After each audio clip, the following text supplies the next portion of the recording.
Welcome everybody to session 0 of my first proper campaign, assuming we don't all blow up and die, of Sword Coast Adventures.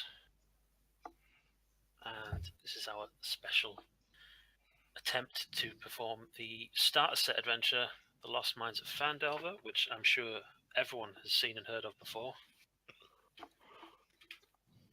No? At some point, yeah. Need to look at it, but I'll look at it. Right, so I will be your GM. My name is Zill. Or if you want to be really formal, I'm the Lord Commander of the Tabletop. Or if you want to be less formal, I guess you can call me Alan, since that's my name. Commander? Good, yes. So, who have we got with us today? Do we start in an alphabetic order?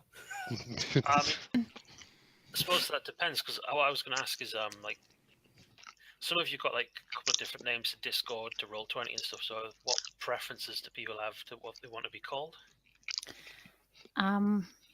I guess I'll start then. So my name's Lena, but Cass or Cassiope is fine. Although Lena's usually just easier to say. I don't mind.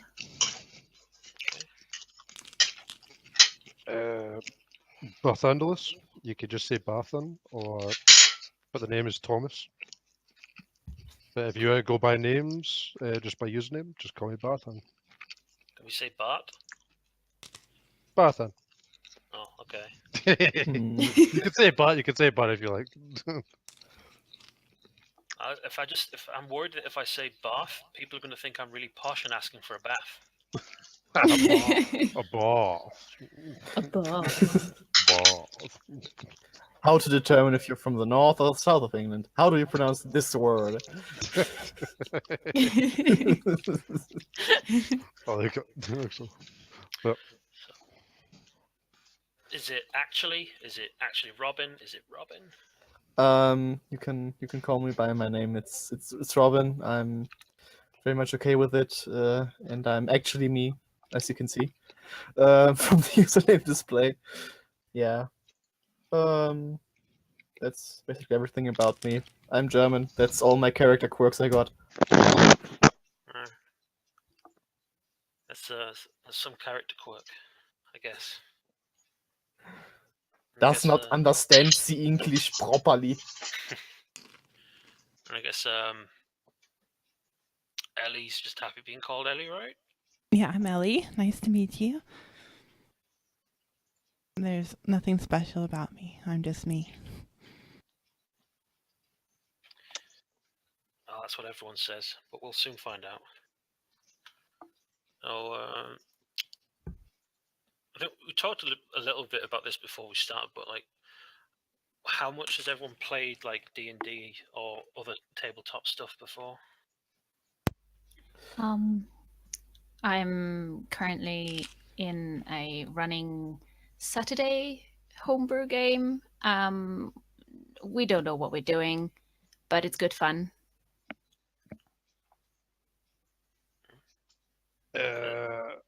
I'm kind of in 2 campaigns, but really just started, brand new to it. Saw Critical Role, me and my mate saw it, and just then I heard of it and just started playing more tabletop games. But I'm kind of the same. Just kind of enthusiastic about it, but just started reading books and got into the settings and rules and everything, and just really got into it. So yeah, I'm kind of brand new to it. But yeah. Yeah, I started with Pathfinder around 2013-14-ish. I've played some campaigns. I have run 1 or 2 campaigns. Then I switched to 5th edition, and I ran a campaign for 4 friends of mine and me until level 17, which was a lot of work. And after this, I basically turned turned the volume a little bit down, and now I'm just playing in one campaign. And this one. So 2. Yeah. Oh, creeping that turn back up, I see. That's not bad. I've been playing for like over 10 years now. I'm currently DMing a game, and then if you count this one, I'm playing in 2 others. I don't remember what system I started with. I want to say Star Wars. I've played the D6, the 3.5 Saga edition of Star Wars. I haven't played the newest one yet. I've played at least a small amount of every version of D&D, though it varies heavily by edition. I think actually I have a lot of experience with Pathfinder. I think 3.5 and first. I'm like, I don't want to say I haven't played it. I'm more experienced with 3.5 than first, but both of them I'm not as prone to. I've played a lot of second edition and heavily modified second edition. Not a lot of fourth, actually. I wasn't really into fourth. And then a fair bit of fifth. I've also played a bunch of other role-playing games from like Call of Cthulhu and that sort of thing. Stuff that's a little more out there, so... I think the only person that would beat you for experience then is Stephen, but he's just been a quiet.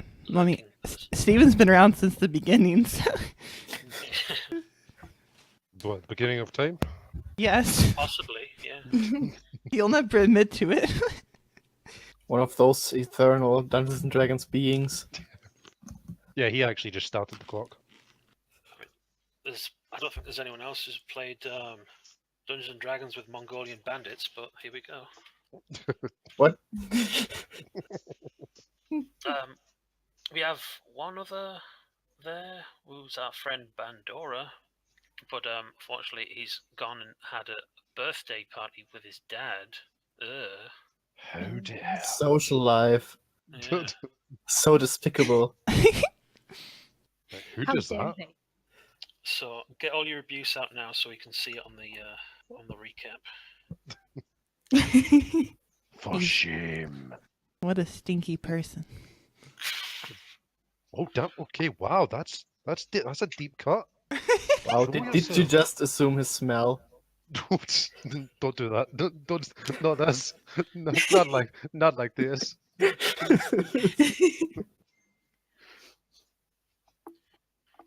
well, I think that's the awkward icebreaker introductions Yeah. out of the way. I hope to God, anyway.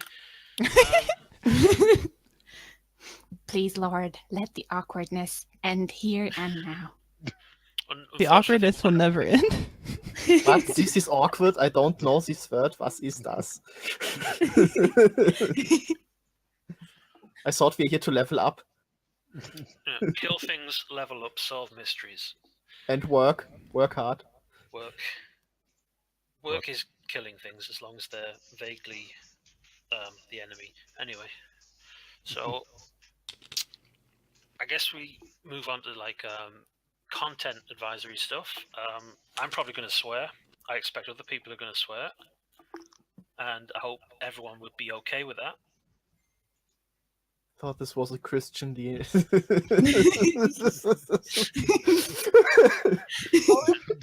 give a straight face. So Yep, that's better. please don't say fuck or bugger. Oh shit, that's going to be fine.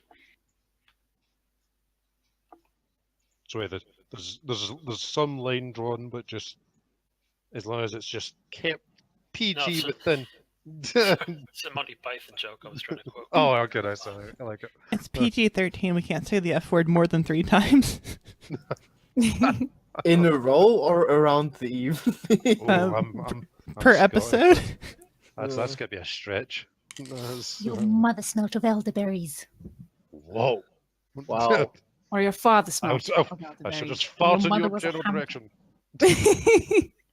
Oh god, we're going into deep delve of Monty Python quotes here. Well, We're let's the get knights who that out say of the way. me. Yeah, knee is actually a terrible slur that we can't allow, I'm afraid. So Quick question. Are any Welsh people here? Nope. no. Okay. So the term sheep shagger is allowed as an insult? Yeah, sure. As long as you're directing it to enemies in NPCs rather than your fellow players. Otherwise, Okay. I have something to say. No problem there. Which reminds me, like other like ethnic and other kind of slurs might want to keep to the non-existing fantasy ones rather than any real ones. Makes sense. Mhm. So now the more awkward stuff, then I guess, is if you want to flirt and sleep with NPCs, I am not going to roleplay that out or describe it.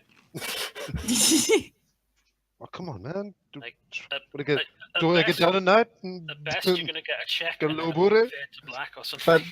But Go why to is love? And why is that not an option? Like flirting in Germany. Hello, I like you. Do you want to go out with me? Yeah, good. Now we're family. Goodbye. I wish I lived in Germany now. I could probably. handle it. I was about to say, that sounds simple, actually. I think. Yeah, You anything get turned past down a lot. anxiety's going away. Like so just to add to that, I don't think it'll be a problem, but just in case, none of that sexual assault stuff is going to be happening to the players at all. I'm not going to say that in this world where evil is a real and existing force that it never ever happens, but it's not going to happen like on screen or anything like that. Totally fine with that.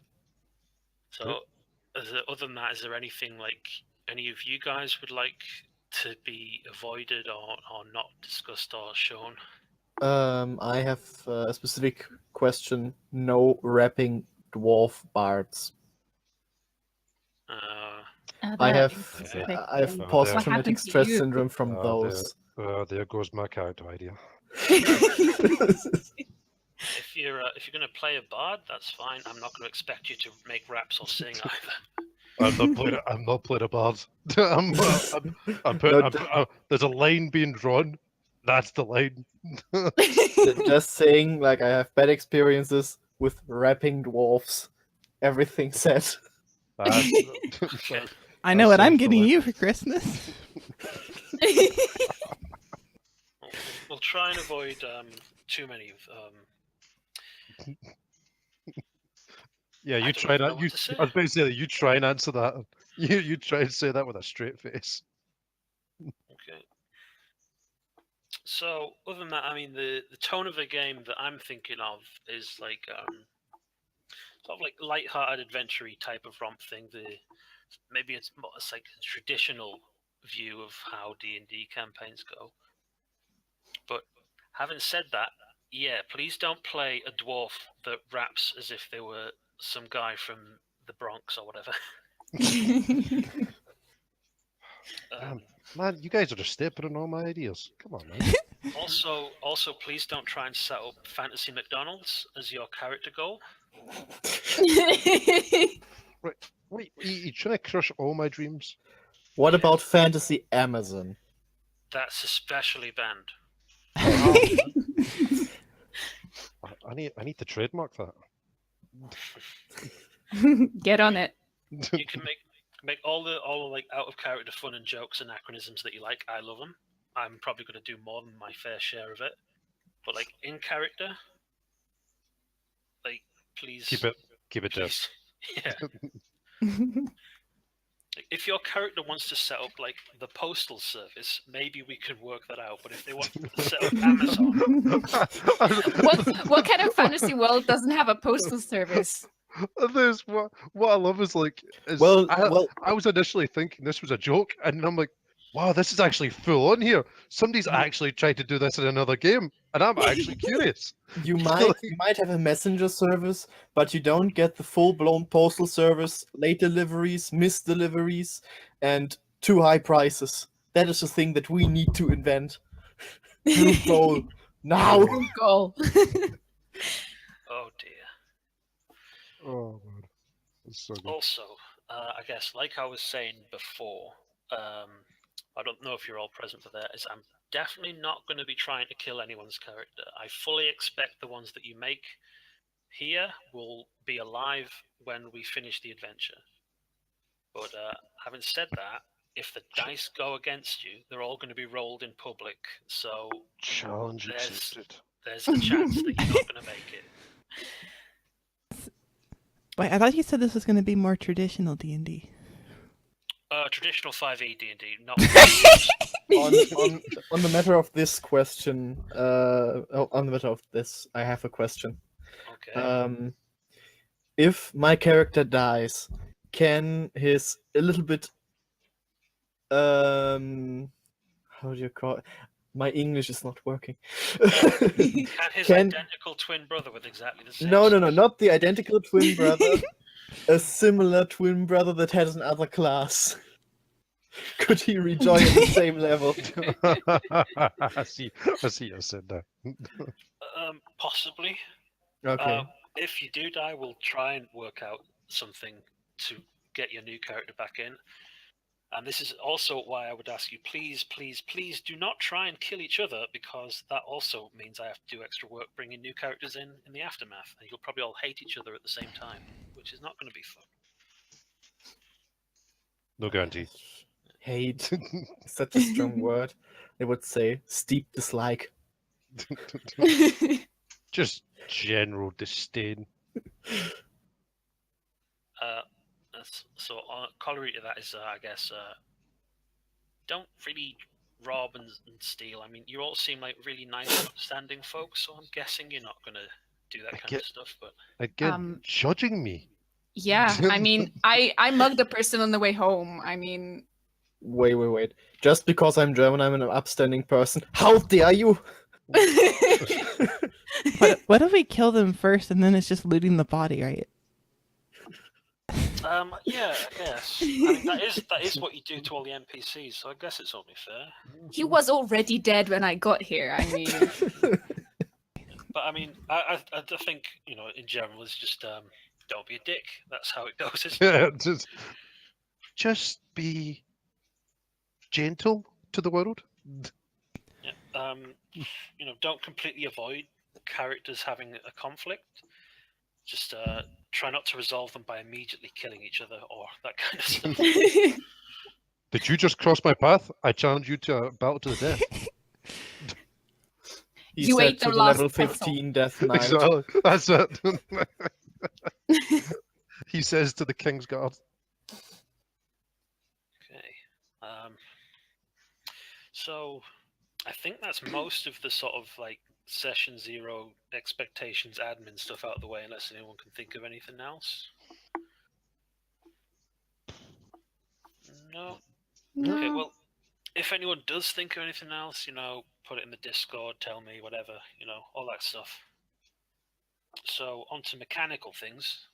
My favorite thing is just a little tiny smidge of like house rules and stuff like that. The moment I don't have any plans to add any house rules, I'm mostly going to run things like by the book. I'll read it, and if I think, oh, it works like this, that's how I'll say it. If you disagree, you know, as long as it doesn't take 10 million years to make your argument, just say. If it's a complicated one, I'll just make a ruling. We'll talk about it later. So, has anyone got any like really pressing house rules that they love? I know there's a lot of people have like a pet peeve about how easy, well, not easy, but how healing is basically worthless unless someone's already knocked out. It's always better to wait until that point and that kind of thing. Oh, like the kind of the healing words bonus action. Like you could, are you talking about that type thing? Yeah, sort of like it's just, oh, my friend is like getting the heck beat out of them. They're about to go down, but I won't heal them. I'll wait until they've been almost killed. Right. Okay. Yeah. I see your point now. I see your point. It's obviously still new, so I'm just getting that point. Yeah. There's I think Ellie's talked to me about this before. I could probably explain how it's statistically better to always wait until someone's knocked out before you heal them. Well, I mean, there are some exceptions to that, but I never thought about that, to be honest. like no, me neither. I think like Poison the world. polymorph and the heal spell, like anything that's like pretty massive, is an exception to that rule. Yeah, because it's like I was just thinking about that because they drop down even if you heal them like a few points. they suddenly take more than that, you've just wasted that spell slot, they've Yep. gone down, you then need to do it again. I see your point. Yeah. Mm-hmm. It's not like a major deal, to be clear. I mean, I still play 5e. I just, I'll always critique any system. I critiqued Pathfinder in 3.5 and everything. So Yeah, because you'd as a player, you'd think, right, I'm gonna have to stop the guy from going down, just because you'd think, yeah, I've got to stop the guy from possibly dying. hmm That may be a thing. Like that might want to not make sure he doesn't look like he's on the verge of death. well, it Because does. then you've possibly got the role play out that you've just went down like 6 times in one fight, but just being continuously brought back up. It depends on the situation too, because there's situations where like if someone goes down, then like the enemies will start hitting the unconscious person and kill them. So Oh yeah, the bonus attacks, of course. So you lose that. there is some like depth to it. But anyways, it's not a big deal to me. I've talked about it with you, Zil, but it's not like a game breaker or anything. Yeah, I mean, I'm happy to not change anything, but I know there's like a few people out there that think it's nicer to have more consequences for being knocked unconscious than going down to 0 in combat, which there is a lot of in D&D. So this is the possibility of using lingering injury wounds. Did I say runes? No, I you, think you, you said wounds. Okay, so lingering injuries and wounds is like when you get hit to 0, you roll a dice, and then based on the results, you have this affliction until you've had Star like a long Wars. rest or something. I kind of like that. Yeah, the Star Wars dice did that, where it's like if you went down to like 0 HP, if you took a crit, you then rolled the table to then decide what the crit was that you got. Like if you lost like a limb, or if you got like a scar that like across your face or something, that gave you disadvantage. Or no, like, well, not disadvantage necessarily, but like if it affected you in some way. So if we wanted to use those rules, I have oh god, I can't remember the name of it offhand. It's like Flavorful Lingering Injury Wounds. It was published on the DM's Guild as pay what you want. Ah, yeah. But we experimented with this in a game that Stephen ran. We used the lingering injury wounds from the Dungeon Master's guidebook, and found we didn't really like them because a lot of people suddenly started losing all of their limbs. If you want like a cleaner way to do it, I know some groups use they just use the exhaustion table. Like every time you go down, you gain a level of exhaustion. Wow. We'd be like a party of the Black Knight. Yes. We did have a character That's good. I like that. Just use your foot for the lost arm. Come back here, I'll gnaw your legs off. A player that we've played with before, VRH, had he was a character that dual wielded weapons, one in each hand, and in the course of 2 adventures lost both of his arms. Gosh. Ludwig. So we put a stop to using those rules. So Wow. if I'll dig out the PDF and put it on them, and after this, and we can see if we like those ones. But are there any other sort of house rules? Flanking. Flanking. Are we going to do it by the book or like in Critical Role? If we use flanking, I am gonna not give you advantage, because that would be, I think that's advantage is a bit too much. But the rule that we use in other games is that you get a +2 bonus to your attack roll if you're flanking an opponent. Okay. That is okay. Are you gonna do it Steven style, where it's like a condition, or are you just gonna do it if you're the one flanking? I'll probably apply it as like a condition. So it doesn't really make sense to me that if 2 people are hitting someone from either side, the person at the front isn't going to have a bit of an advantage as well. Well, not full advantage, but you know. Oh, well, I think the way Steven did it is anyone who attacked someone who was flanked got the +2. Yeah. Oh, that reminds me, actually. The other thing I'm going to mention is one of my favorite rules is hitting cover. So let's say that you have an AC of 14 and you're in a fight with someone, and your friend comes up with his bow and he goes to shoot this person you're fighting. But because you're like in the way, they're providing cover. Let's say it's half cover +2. So since this enemy has now a 16 AC, I'm probably not explaining this too well, but hopefully you're following along. So you get a result of 16, you hit them. You get a result of 13, you miss them. But 14 or 15, which would have hit them before, but now isn't because they've got cover, you hit the cover. Oh. So That is you hit your interesting. friend. If it's cover that can be destroyed, can you like eventually wear down the cover they're behind and make them lose the bonus? Yes, I suppose. I mean, it's all specific to situations, I guess. As long as Yeah.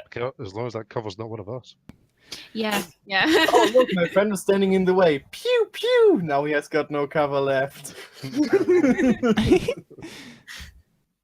So that's one of the things I like, because it just makes it a bit more dangerous to shoot at people in In battle. melee. No, I like that. But yeah, you could destroy cover if it was like something weak, like maybe just a cardboard box. I don't know. It's probably not cardboard boxes in medieval Sword Coast, but No chest high walls. oh, there's probably going to be quite a few of them, and chest high boulders. And, Chest high walls, of course. Yeah. You know they were everywhere back then. Or just Yeah. now. Of course. Quick question on the decency of you guys. Are any of you stout communists? Because I might make fun of Marx with my character. Well, I don't think Karl Marx exists in the Forgotten Realms, so that might be a bit odd. He's just this old guy in the village of origin of his character. Everyone That's hates him. That's gonna happen. That's good. You know that's gonna become canon now. I mean, you know, if it's just some guy from your home village called Marx that you mock for some reason, I guess that works. But 19th century economic political philosophy isn't really something that we're going to get into much of. No, he's just your regular bearded old guy that is bickering about how unfair the world is. Okay. That would be the basic things. I just not want to offend anyone. If you want to become the world's Marx, then is this your new goal? Kind of. Well, But in a funny way. well, I am an ardent socialist, but a fan of satire, so you go ahead. Okay. Okay. So, I know Bath, I think, said you were pretty much new. Well, I had an idea. So, have you ever like had character death? You know how the death save system works and that kind of thing. Death saves, I'm not completely sold on. I do know about death saves that you have to roll above 10. Yeah. You Well, get 3 of them, yeah, 10 or above. 10 or above. But I don't know. Is it the fact if you make a death save that's you safe, or do you need to continuously make saves? You need to continuously make saves until you have 3 successes, in which case you're fine. Unless you make a natural 20, which Yeah. then gives you 1 health. Yep. And And- then, Technically, you're awake, but you're not standing. You're still prone, kind of type deal. yep. I knew that, but I didn't know I knew you had the saves, but I didn't know if it was like 3 or if it was just you made the 1. But that makes sense. So, there was, and I think oh, a natural one is 2 failures, is it? yeah, a Yeah. natural one, it counts as 2 failed saves. If you get hit and take damage while you are making saves, that's also a failed one. Yeah, it's also a fail. Yeah, Mhm. saw A that. critical hit is 2 failed saves as well, and a melee attack while you're unconscious is automatically a critical hit. Is that not also? Yeah, because I've seen that. Yeah, because Yeah. is there not the other one as well? Oh no, that's if you're restrained. Is that not an automatic crit on someone if it hits? If it hits, you don't get advantage, but I think it is that crit right away. I don't know. I think one of them might be, but I think restrained happens too often to be automatic hit. I think that would be. No, yeah. Like I mean, if somebody's restrained, you still go for the hit. You still roll to see if you hit them. Yeah. But I don't know if you manage to hit them if it's a crit or not. No, But I know about the unconscious one. That if you hit somebody that's unconscious, it can kill them. While you're all in the game, right? And you see the lovely map made by Steven and stuff. Yes. Yep. If you look on the right-hand side of the screen, you should see like a box, and it's got a series of symbols at the top. Mhm. And we've got chat and well, you'll have different symbols to me in the journal, and there should be like a big round thing with an eye, and it says compendium.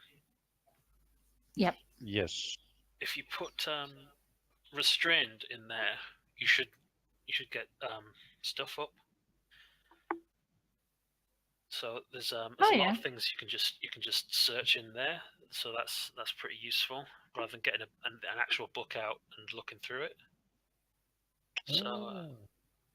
So we can look at restrained there. The wonders of technology. Yeah. Oh. So there we go. You have advantage. Yeah. Nice. Unconscious is part of being, down and making death saves, and that's where the critical hit comes from. Yeah. Yeah. Okay, so why I brought that up was I read a proposed house rule the other night, because I did a little bit of looking up cool house rules that people might use, and they made a proposal that when you go to 0, instead of going unconscious, you stay awake and active and mobile. But when you get hit, then you make death saves and stuff like that. So it's like a sort of safety net of when you go down, because that way you can get yourself out of danger, and it's easier for the party to think this has gone sideways, we need to piss off. Right. Yeah. Makes sense. I can understand why that is. Yeah, because like if somebody goes down, they're down, and then the party needs to either decide, okay, are we just leaving this guy to die, or are we gonna go back and try and save him, or do we just go, he's dead to us, peace? So it means it gives you a chance of, oh, I'm at 0, this is going bad, I'm going to leave. Yeah, so under that sort of way, when you went down to 0 hit points, you would stay up, you would stay conscious, and you would have disadvantage on attack rolls and stuff like that. And then you would, when it was your turn, you'd be able to disengage and run away and stuff like that. Kind of. I don't know how that stuff would work fully, but I thought that was a proposal that you might want to think about in case you wanted to make things a bit more unlikely for you all to die. Mm. And maybe after 3 or 4 levels, we could just turn it off, because after that point, you've got a bigger bank of hit points and stuff. Right. But if you want to try something like that out, we can do that.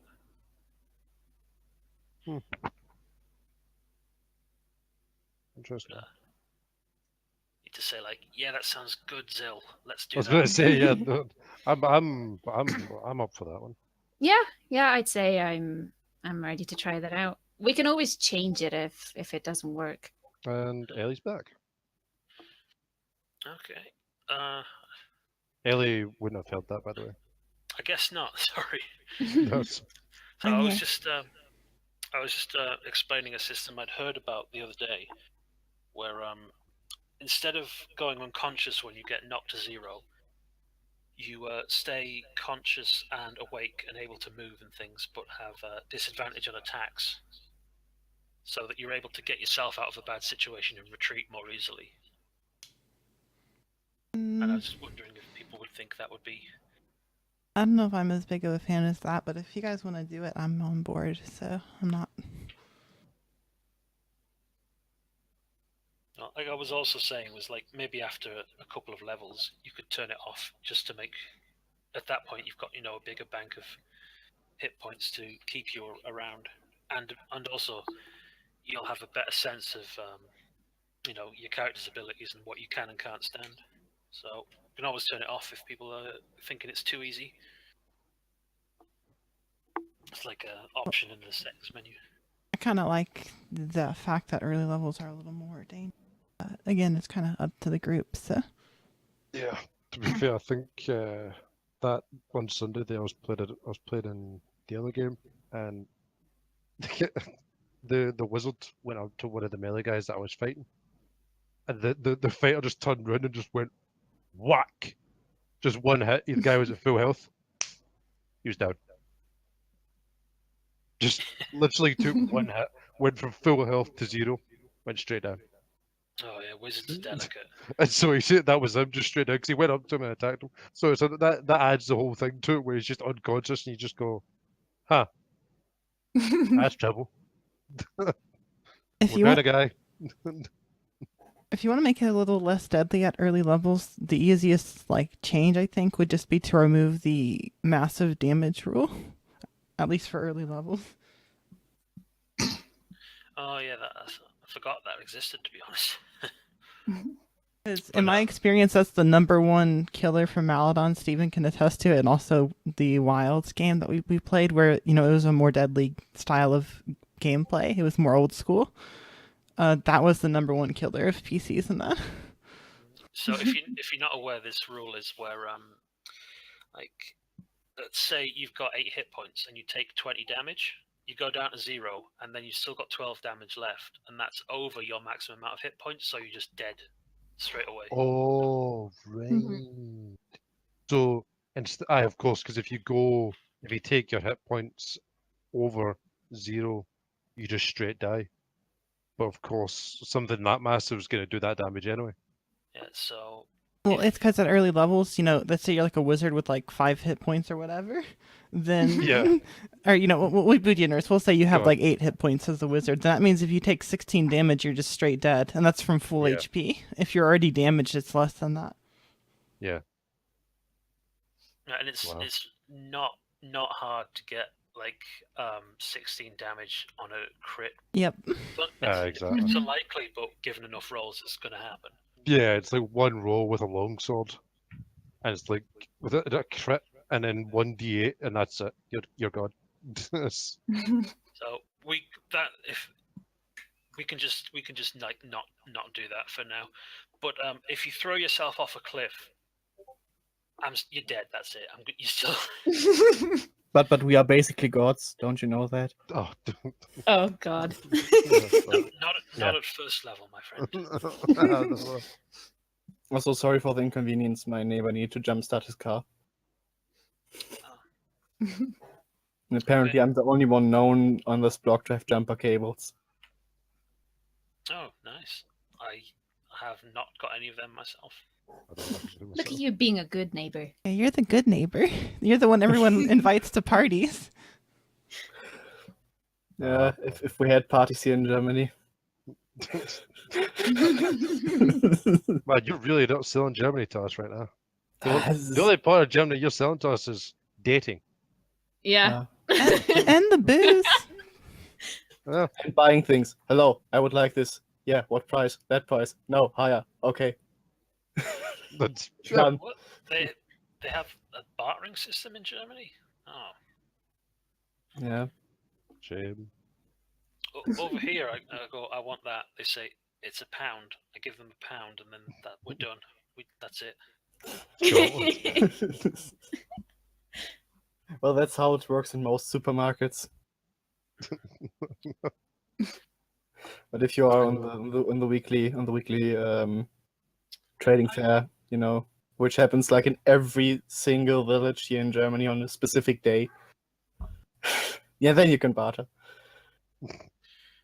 I've worked in supermarkets and I've been to supermarkets to buy things, and I always wonder who the hell are these people saying they want a conversation with the staff? Like, the staff don't want to have a conversation with the customers, and most customers do not want to have a conversation with the staff. They just want to get their shopping and go the fuck home. Are Yeah. all the shop workers Germans? I Please, Yeah. no conversations. I need to work. Thank you. Goodbye. Yeah. I volunteer in a charity shop, and 90% of customers are old people who just want to have a chat. So Right. yeah, I don't mind, but can I get on with my day, please? I've Speaking Thanks, of Stuart. getting on, Yeah. sorry to interrupt your story, but I think we've covered most of. We've done our admin stuff, we've done our mechanical stuff, so yeah, setting stuff, I guess. Oh. yeah. Oh, yeah. Sorry, carry on. Let's go. Just ask one question. No, if you've got a question, get it. Uh, Bring it out. materials for like lower level spells. Mm. Will you insist on having those materials? Um, Like even like cantrip stuff? Or would Well, you if- like if you if would they've you got- insist on that? if they've got a monetary cost, by the rules, you need to provide that My thing. gosh. Otherwise, a component pouch, that's fine. You don't need to specifically have mistletoe. If you've got a component pouch, you just, it's like a bottomless sack full of just whatever. Yeah. Also in 5e, unless it has a cost, you can always substitute any material components with a arcane or divine focus. Mm-hmm. Oh, okay. If So- you're a sorcerer, Our druidic cleric, or druidic whatever, focus, but for bards, it's their instruments count as a focus.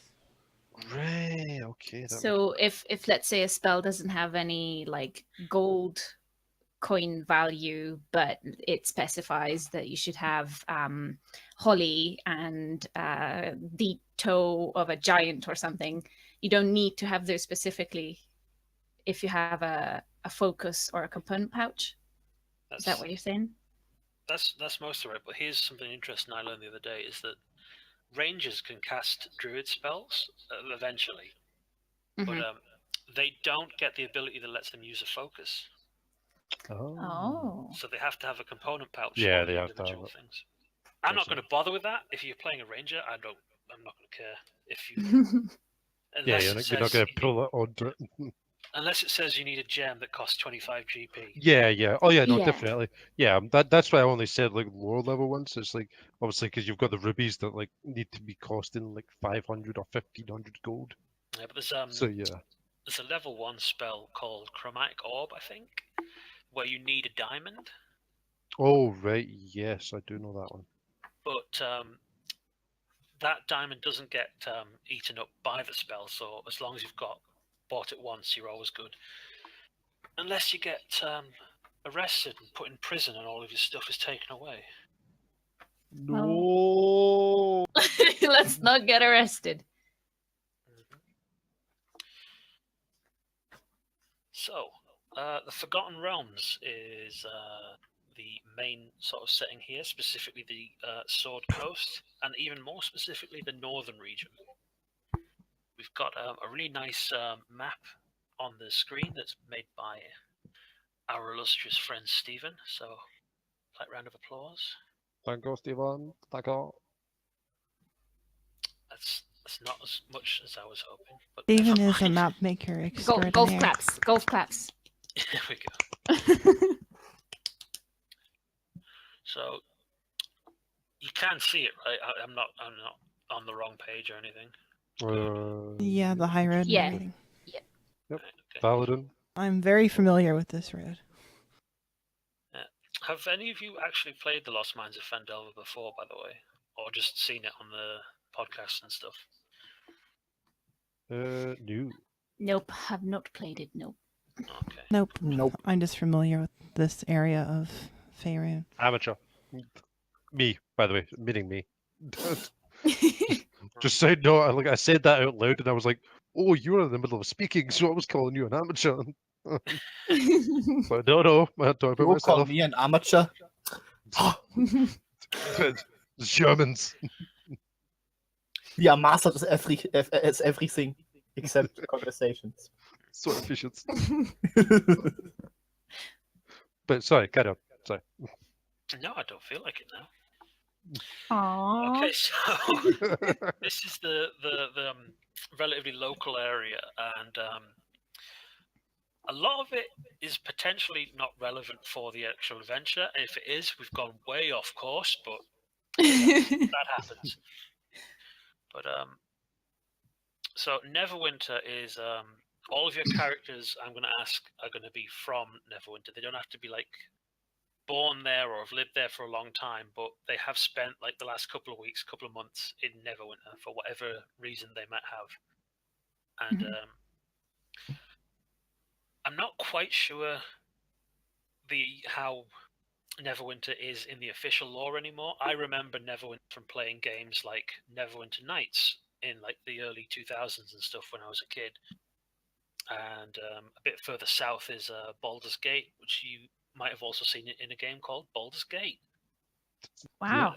Yep. But since then, in the official lore, there's been like 150 years and various horrific disasters to explain the mess that came with 4th edition and the mess that came with cleaning it up.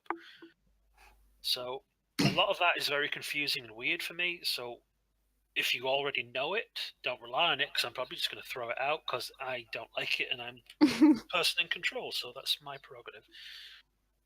But so this city, Neverwinter, think of it like one of those medieval city-states. It's got a population of about around 30,000. It's pretty big for a city in this era. And a city can't exist on its own, of course, so there's the lands around it that are claimed by about another 300,000 people that all come under the aegis of the city of Neverwinter. Always summer? It is not always summer, it is quite often winter when it's winter. The reason it is called Neverwinter is because it sits on the mouth of the river Neverwinter. And the reason the river is called Neverwinter, I believe, is because it flows from here. There it is, Neverwinter River. And this is the mountain of Hotenau or something, which people now know is a volcano because about 100 years ago it exploded and killed the king of Neverwinter, which wasn't a fun time. No. So, Neverwinter is no longer ruled by a monarchy, since the entire family was killed in this horrific devastation. And in fact, the city fell on really hard times. There were demon invasions, orc invasions, all sorts of nonsense. It was finally put a stop to, well, not quite put a stop to, but there was a guy called Dagult Neverember who came up from the city of Waterdeep, which is basically like medieval Paris, medieval London. It's probably the biggest city in the realms.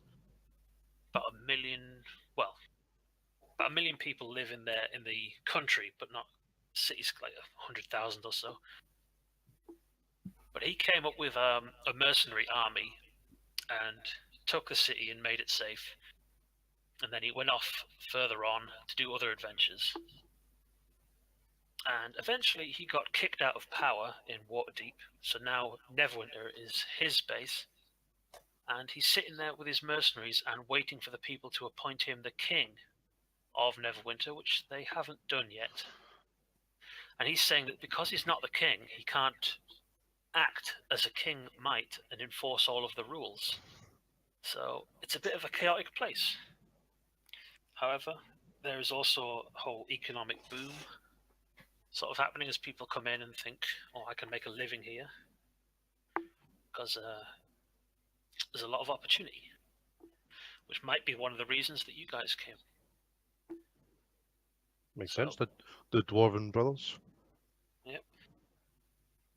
It's mostly like more than 50% human, but there is a very significant dwarven minority. You see a lot of half elves. Not too many. Does anyone really want to play an elf, by the way? Just before. I was thinking about it, but just looking at bonuses and that, I could possibly just avoid it. Oh, you don't have to avoid it. It's just never mind. If you want to play an elf, that's good. We'll work with Yeah, we'll how just see you how it guys- goes. But you'll find pretty much any member of any race in Neverwinter. Oh, Stephen says he might play an elf. That's interesting. That'll give me some plans. Anyway, so Neverwinter itself is a fairly cosmopolitan place. Pretty much anything in the player's handbook, you'll find some of them there. If you want to play like, what book were they in?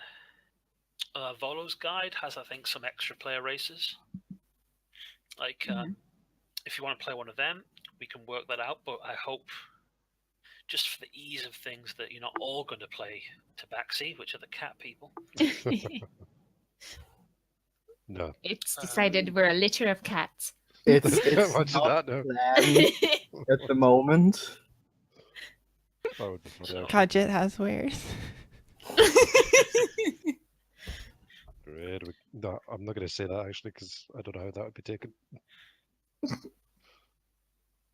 So there's also there isn't a whole lot of nobility in Neverwinter, but there are some like noble families.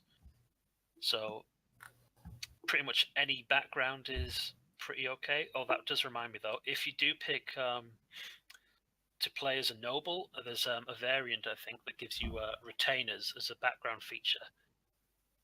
Please don't pick that because I don't want to cart around 3 extra NPCs. And there goes my idea.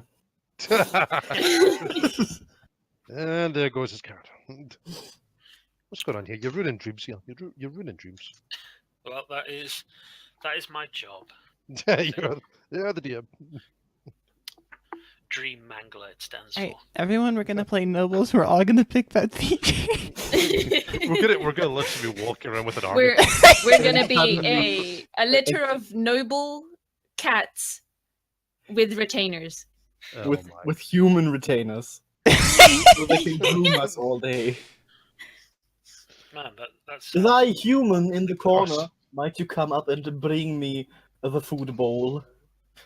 That sounds delightful, actually. So I guess outside Neverwinter, there are a number of other cities on the coast. To the north, there is a city called Luskan, which is famous for pirates and all sorts of bad things. There's a small town here called Leylon, which is just a small town. They mine rocks. Well, they don't mine rocks. They quarry rocks, I guess. What was that name? Down here, Leylon is a small town. Oh, yeah, okay.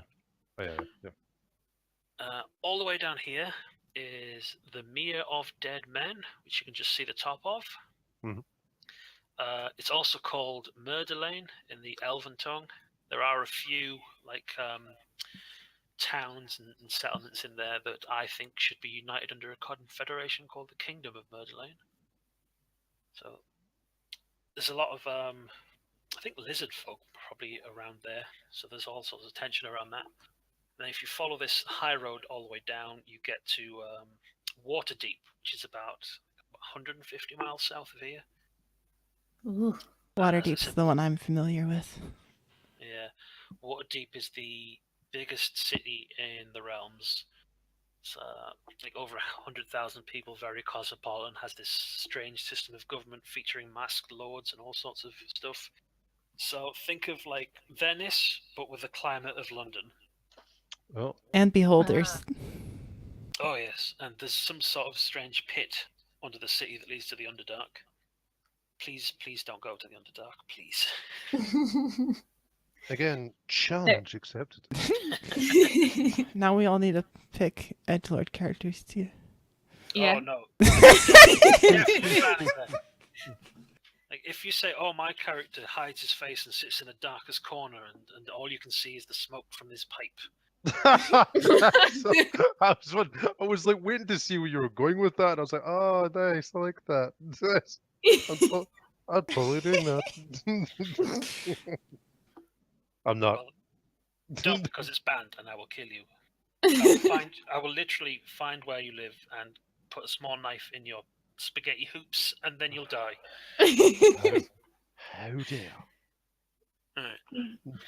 I can't think. Oh yeah, Baldur's Gate is further south of Waterdeep, and Neverwinter, Waterdeep, and Baldur's Gate are the three main players in the something called the Lords Alliance, which is like a loose network of all the various little city-states and principalities in the area.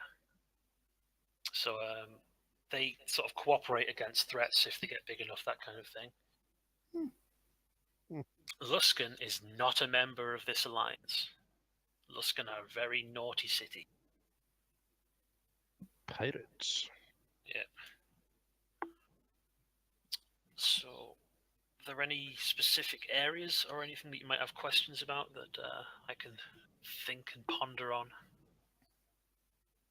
No, I think that's me. I'm not thinking about it. Yeah, same. I don't think I have anything. I'll probably wake up in a cold sweating and be thinking of something. Yeah. Yeah, I mean, it always happens.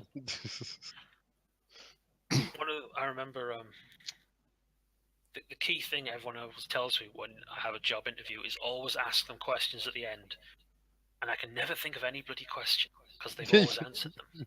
Yeah, it's like, Well, I usually go with the bold term. When can I start? oh, nice. That's bold. Mm. And then that's the awkward moment they give you the handshake and go, never. We like boldness, but so we use boldness. They've accepted your challenge. That's it. There are also, now that I think of it, quite a few places outside of the Sword Coast. So if you want to be from some place that has a non-European sort of aesthetic, there's various other places in the Forgotten Realms, and because like Waterdeep is the principal, like largest city in the realms, it's a massive hub of trade and stuff, and Neverwinter is not far from it. It is not unlikely or impossible that you could be from pretty far away if you would like to be. Just So coming here to seek fortune and treasure.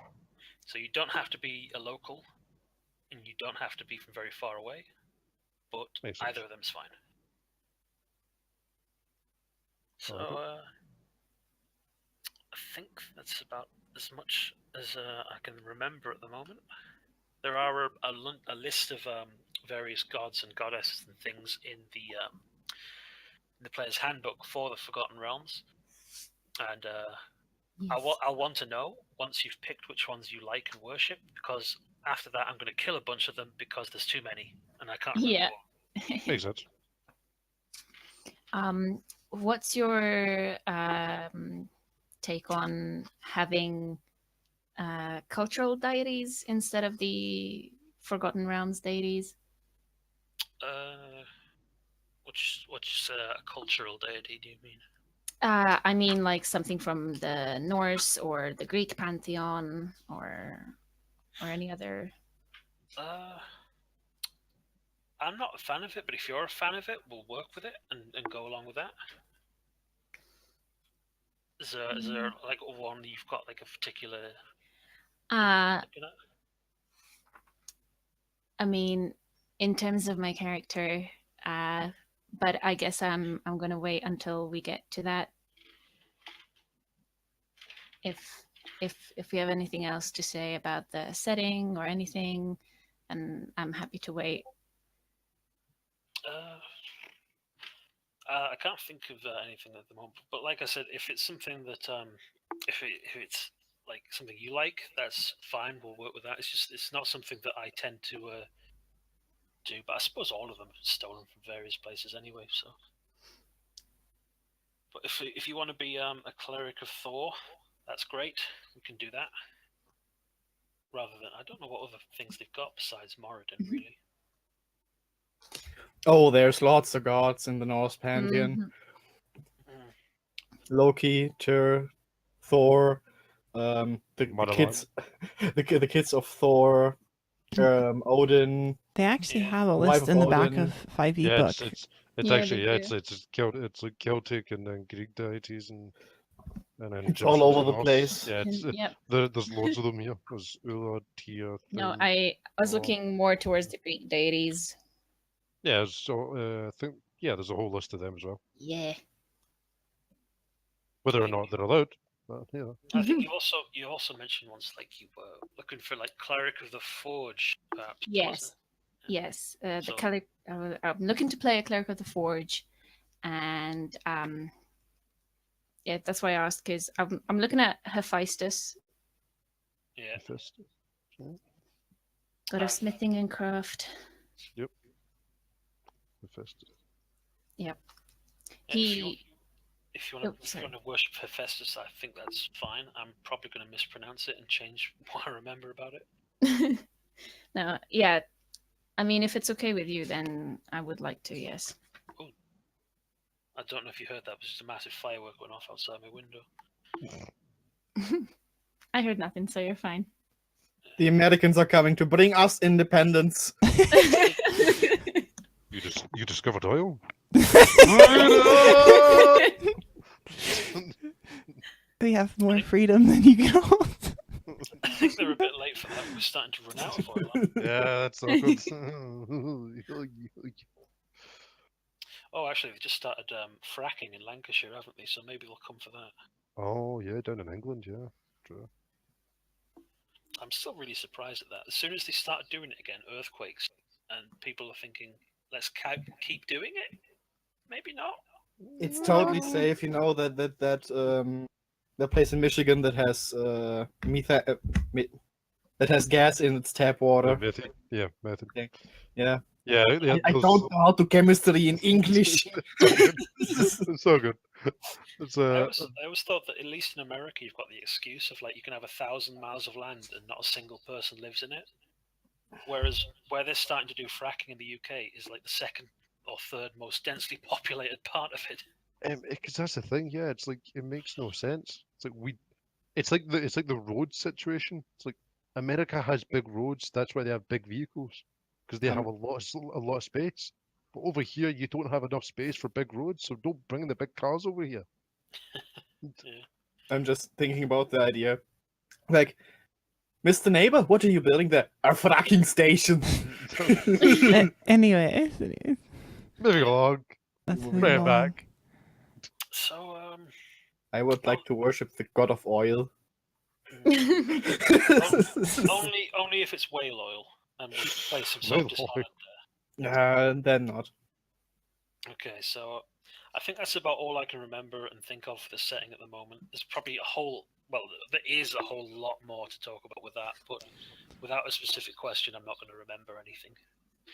So I think it's time we start with the very best bit, in my opinion, is making some characters.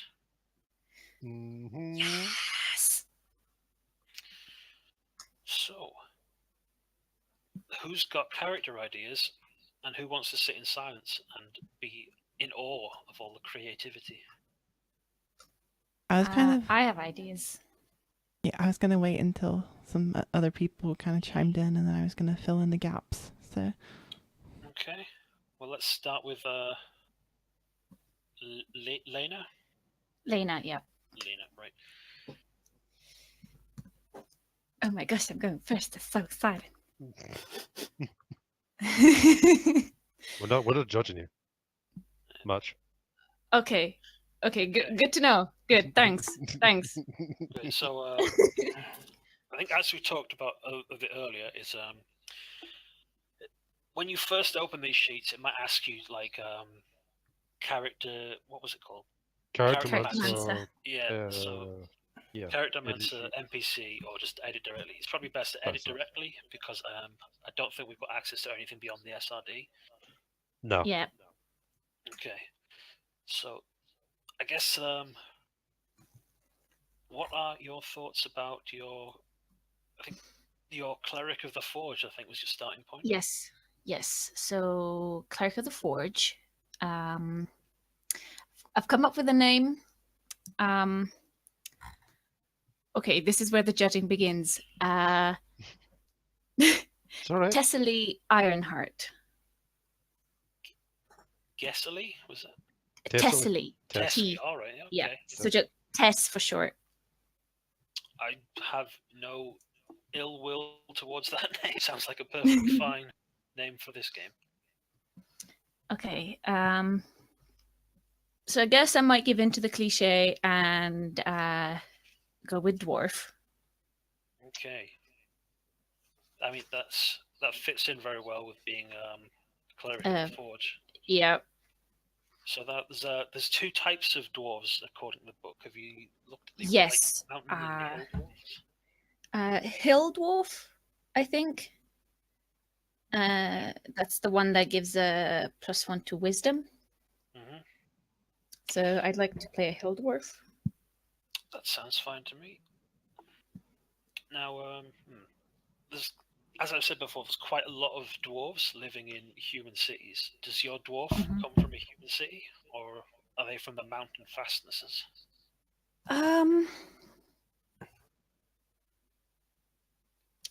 I'd say probably more the city.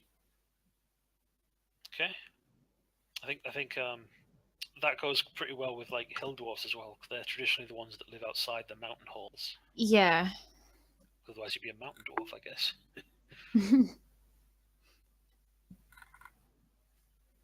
Okay, so a hill dwarf from the city. Any particular one?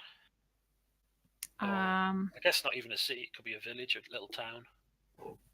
Like, I should have mentioned this before, but like, there's more than just the settlements you see on this map. There's like loads of villages going to be around each city, little towns and things, and there'll be inns and things all along this road because it's very well travelled between Neverwinter and Waterdeep. So Makes sense. So you don't have to be from like just one of these named places. You can make up like a little town or village. Yeah, like in this little span, there could be a little town there that's just appeared there because obviously you need it for convenience. I don't really know. I haven't thought of anything specifically. I guess a small town somewhere. Okay. I guess that'll tie into like 'cause you also need like a background as well. If you looked at those options? I have. I was thinking instead of going the normal acolyte for a cleric, I was thinking, what if I make her a guild artisan and a blacksmith? Mm-hmm. So they were so good that they were chosen by this god to bear their divine powers. Essentially, yes. That's pretty good.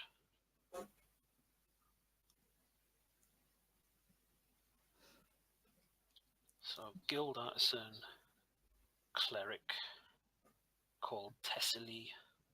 Guessing this is a female dwarf? Yes.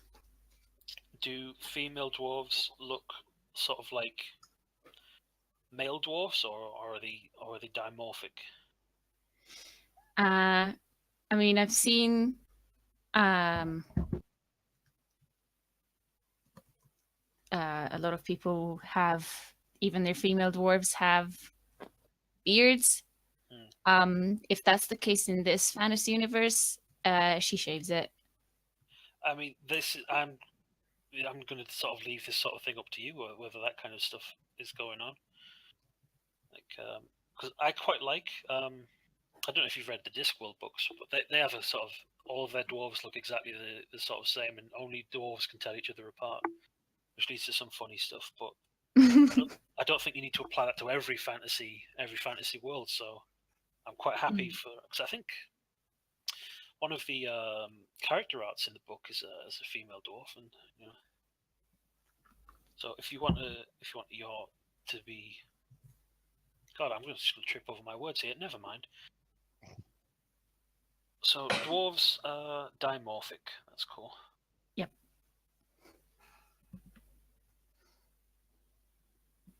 Have you looked at the point by array thing and stat them? Yep. I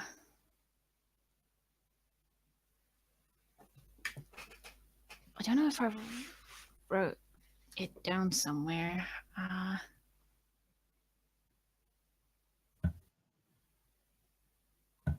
So there's I don't remember what they all cost in the book. I put a link somewhere where there's this calculator that does it for. Yeah, I got using here. I've got the calculator. It's higher up in the chat. I'll just put it. There you go. If you look over in general, the point buy is there. It should have all of the The racial options as well. Exactly. Yep. Okay. I think I have my stats figured out. Yeah, so I would like to put a 15 into wisdom. That makes sense. And then your thing changed it up to 16, or was it at 14? It was a 14, and my thing takes it up to a 15. Okay. Wait, where's Oh wait, no, it does take it up into a 16. Sorry. That's fine. The good thing is if you do it in the point buy calculator, Yeah. it'll just give you the numbers right there, so you can just put the numbers in and it'll sort it out for you. I'm putting a 14 into Constitution, and being a dwarf, I get +2, so that's also 16. Yep. You always want those hit points. Mm-hmm.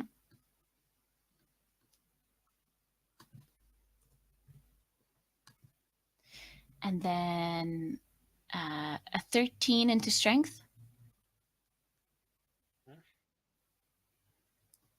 12 into Dexterity. A 10 in Intelligence, and then an 8 in Charisma. So, is this so charisma is always used in like these social situations?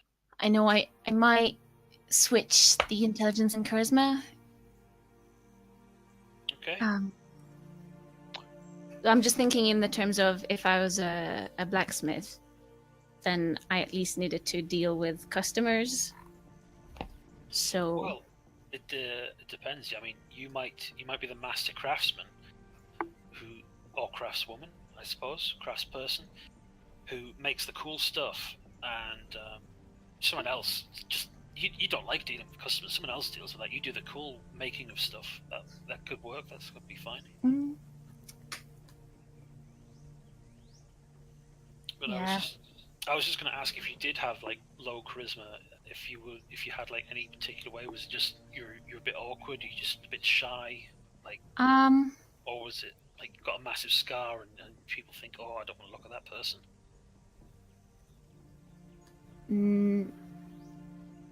No,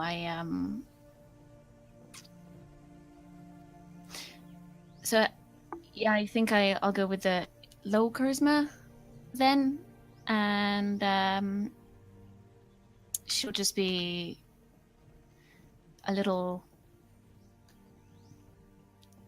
I don't want to say shy, but awkward, more like.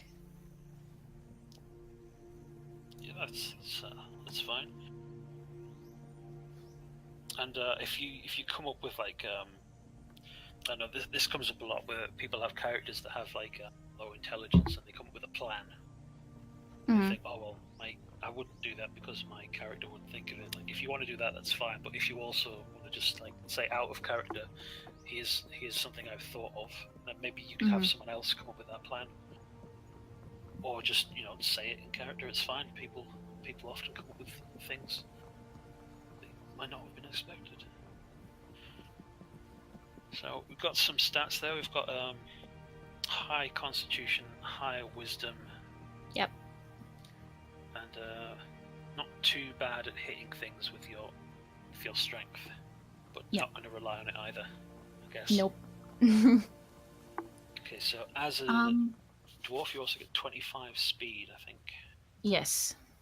So a bit slower than other characters, perhaps.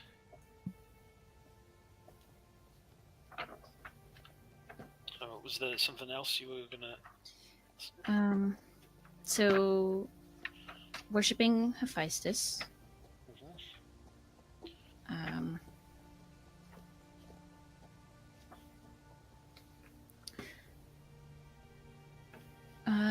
How do you go about doing? Wait. Yep. What's the? No, I forgot that our hit points are set at first level. So. Oh right, yeah. So it's I think it's 8 for clerics. 8. Yep. Plus my plus your modifier, so that would be 10. 11. Oh yeah, sorry, silly Yep. me. Dwarf get +2. Yeah, of course. Oh, Forgot and about you've Hill also got Dwarf. an extra. Yes. Hill dwarves get an extra +1 each level. Mm-hmm. Oh, nice.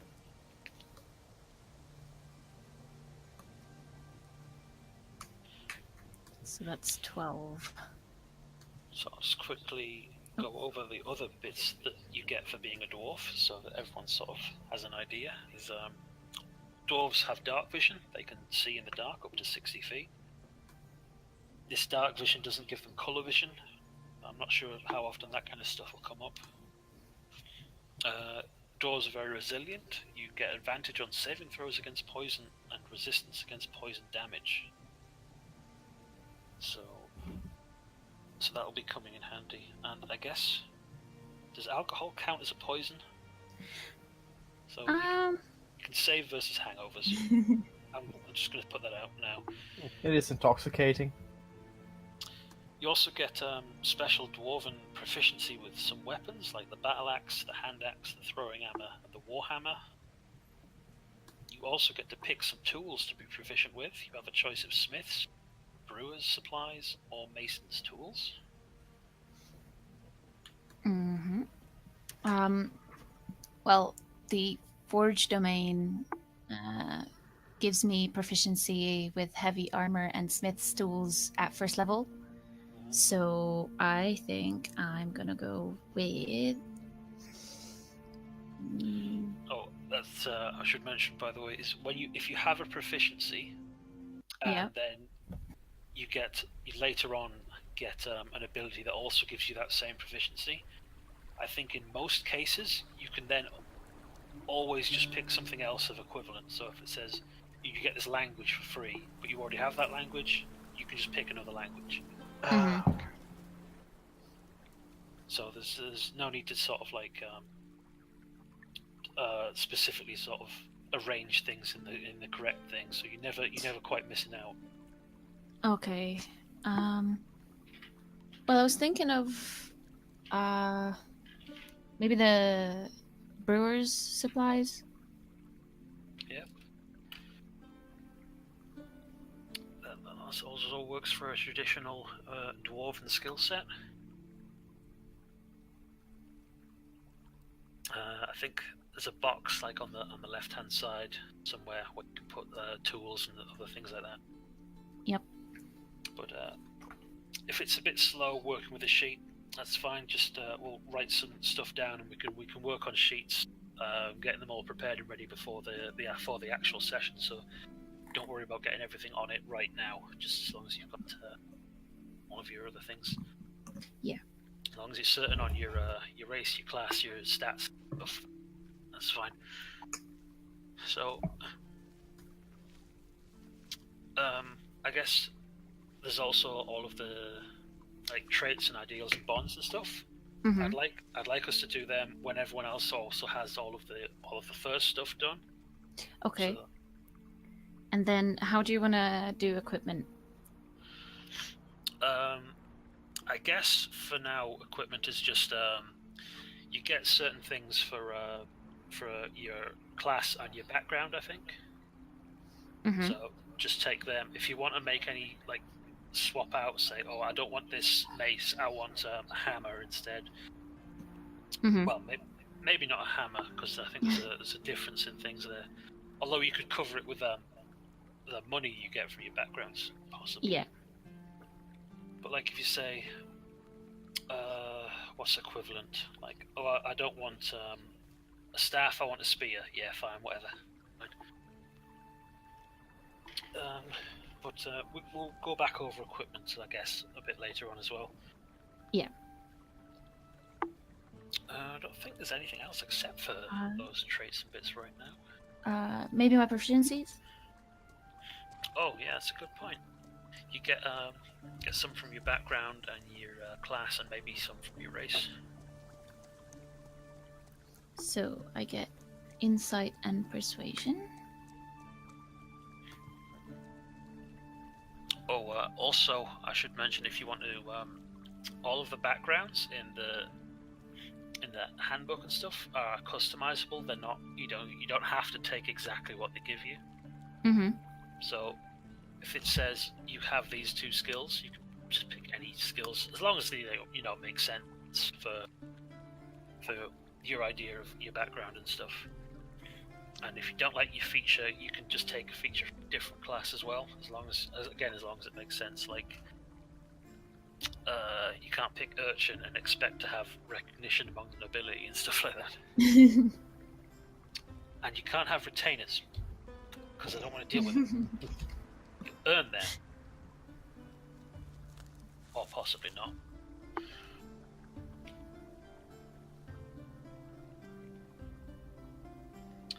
So,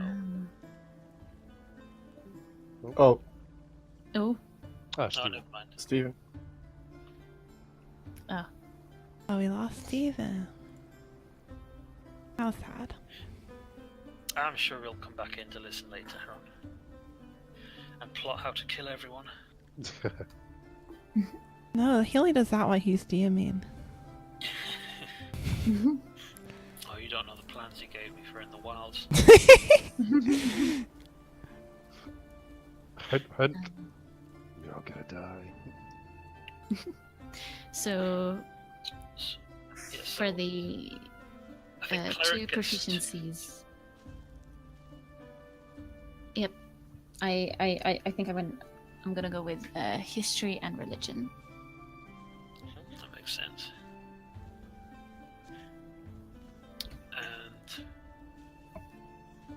But I might have to switch between books to keep looking at things.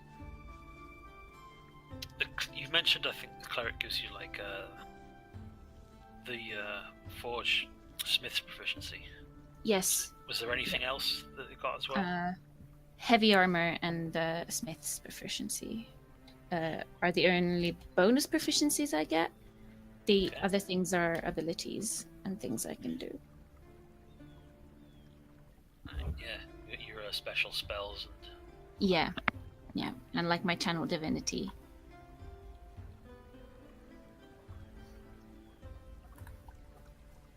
okay, so you've got your history, your insight, your persuasion, and some religion. Yes. Okay. Now, like I said, it's not all set in stone. So if you want to customize your background a bit, that's fine.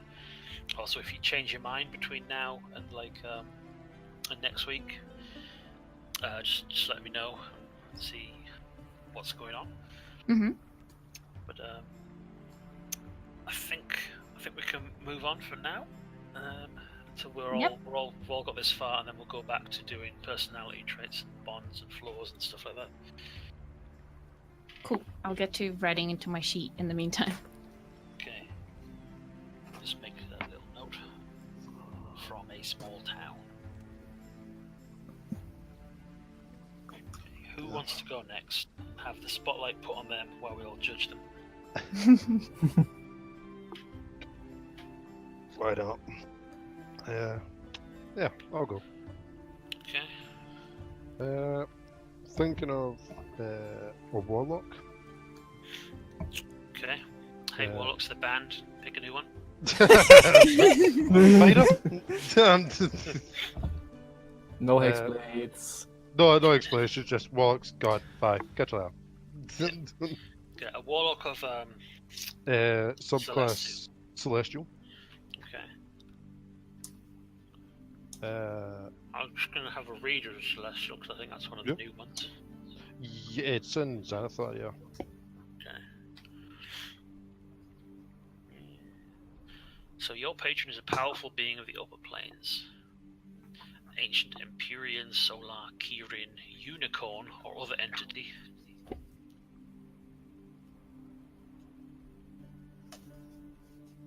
Yeah, this all looks fine to me. That's fine. It's basically like, I guess the opposite of the Fiend. Yeah, just the kind of opposite side of it, that they're just kind of basically asking you to go into the world and just do not bad things. Do not bad things. That's Do not. No, you have free will and you have your leeway, but just don't literally be evil. Because we're in there. Does something else that warlocks have to pick between? I'm looking just now. It's like you get a pack chain. Yeah, the packed magic. That right now for me, I'm just looking at. I don't get that right now. Oh, it's third level. Okay. It's third level. So yeah, we don't third level. have to worry about that for now. Okay. Yeah, that's only That's that fine. only happens at third level. Yeah, I'll check it out because that's packed boon. Is it? I think it was called. Yeah, something like that. You get a book or a pet or something. Yeah, it's the upgraded. Yeah, because it's second level. You get the Eldritch invocations, and then third level, the blade, the chain, and the tome. Mhm. So yeah, that's level 3. So you don't need to worry about that. So warlocks are spellcasters, but they have a really strange way of working it, don't they? Like they only get a small number of things, but they recharge on a short rest instead of a long rest. Yeah, it's you have that kind of well, this one in particular, you have an expanded spell list as well. And the thing is, you mostly do single target damage. Yeah, well, there's that, and there is like the some EOE ones, or area effect ones. But Yeah. yes, quite a few of them are just kind of, I'm aiming at you, I'm taking you down. So yeah. So, have you thought of like, are they a human? Are they an elf or a dwarf? It was either going to be, I didn't know if I should go for like possibly the just stat wise. I always say, I was going to ask that as a recommendation. Would you say go for a race that you'd want to possibly play as, or go for something that maybe help stat wise? I think pick whatever seems coolest to you. The stats in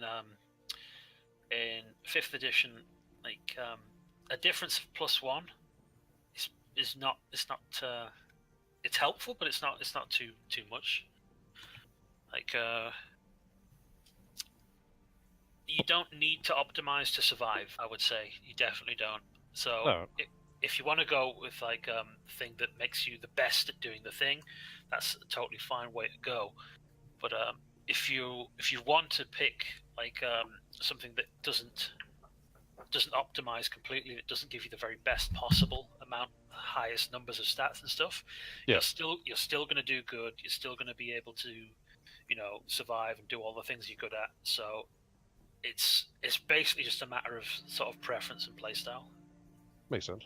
I'll mention as well, if you have any experience with like Pathfinder 3.5, one of the big differences is there's no negative stats now. So I think in general, I think there might be like an expanded race that has some, but that makes a big difference because in previous editions, if you picked like an orc and you had like a -2 intelligence, playing a wizard was really hard because... Yeah. But You automatically got hit right there. yeah. I think only the kobolds have a negative thing in the monstrous expansion, but I don't think anyone wants to play a monstrous race, do they? Should be okay. And character 3 gone. I was gonna play a Medusa. Gosh darn. Damn, I've got 5 characters. He's already wiped out all these. Damn, man. Guess I'll have to pick the human fighter. Fine. I like that. Yeah, Nice. I had a lot of fun playing a human fighter when I was playing a human fighter. But I usually, in all video games, I always play casted. I want to be the magic dude, throw spells around. And I've Yeah, I not did really that in Dragon played. Age. I've not really played a whole lot of casters actually since I've been doing this. Yeah, this will be like my first caster, so gonna just get used to that. Well, I'm gonna get used to that. So, but I was either thinking playing a high elf or an Aasimar protector. Ooh, an Aasimar. Where are they? VGM. So Yeah, there's one in Voloskyde. That's the most standard one. that's the Voloskyde, because it's the Aasimar variant. There's also one in the DMG. There's 2 different ones. I think most people use the Volos one though. Yeah, I'll use that one. There's a lot of strange things in the DMG. I'm scared to check out. Aasimar. Should we call him Aasimar so that we don't say ass all the time? Yeah, you're probably best to say that as well. Aasimar. We're probably going to forget that and just call Yeah, him pretty ass. much. Aasimar. Okay, so there's 3 subtypes of Aasimar. I was gonna go protector. Protector. So you get an extra bit of wisdom, and then you can do some divine bullshit of coolness. Yeah. Okay. It was either going to be that, or I had a little bit of a background thing for the high elf, but I could easily just transfer that over to the Aasimar. Whether or not I wanted to get the stat thing for the Aasimar, but I've got the elf thing ready. Yeah, I think I'm quite happy for you to play one of these Aasimars. As soon as we stop having fun saying their name, it'll be fine. Exactly. The bars playing an ass. The only thing is with playing, if I played that, it would also give me like the same kind of cantrip, I think, from the Celestial class. It will give me the same cantrip over again because I'm an Aasimar. It will give me the same cantrip over from the class. Obviously, that would just be a bonus cantrip. Right, so you'd have light from being Well, the light cantrip from being an Aasimar, and then I'd get the light cantrip again from being a Celestial. in that case, you just pick another warlock cantrip. That's fine. Fair enough. That's what I was just wondering. I think that's the only thing that gets crossed over. I don't know if Healing Hands. No, Healing Hands is just a separate ability from the one I get from the class. Yeah. So That's Healing Light, so that's just that's something different. So So as that's- an Aasimar, you also have some sort of link to these like upper planes beings. Yeah, it's just it'll just link in together. The So two is classes. your patron your daddy, your mum? Is that what's going on? What would happen is the patron would, the way I'm looking at it is, I come from a family whose patron's been around them for quite a few generations, and I'm just kind of on the next line. But he hasn't really taken it, like, used the family that much. He's just given the benefits, and they've thanked him for it, and they've done their part. But it came to carry on. So I was going to say, so here's some divine power. Yeah, Just like good with it. Is that yeah. Don't be evil. Just use this. I know I could sense within you that you're good people. Continue being it, and you'll still have these powers. You turn, I'll just take them. And so the family kept that up, and kept trying to be good, and just kept using the powers to heal and just be there for people. And so over the generations, this sort of power's sort of embedded itself a bit in the blood, and that's how you. Yeah, it's embedded itself, and he's stayed there, just kind of ever watchful.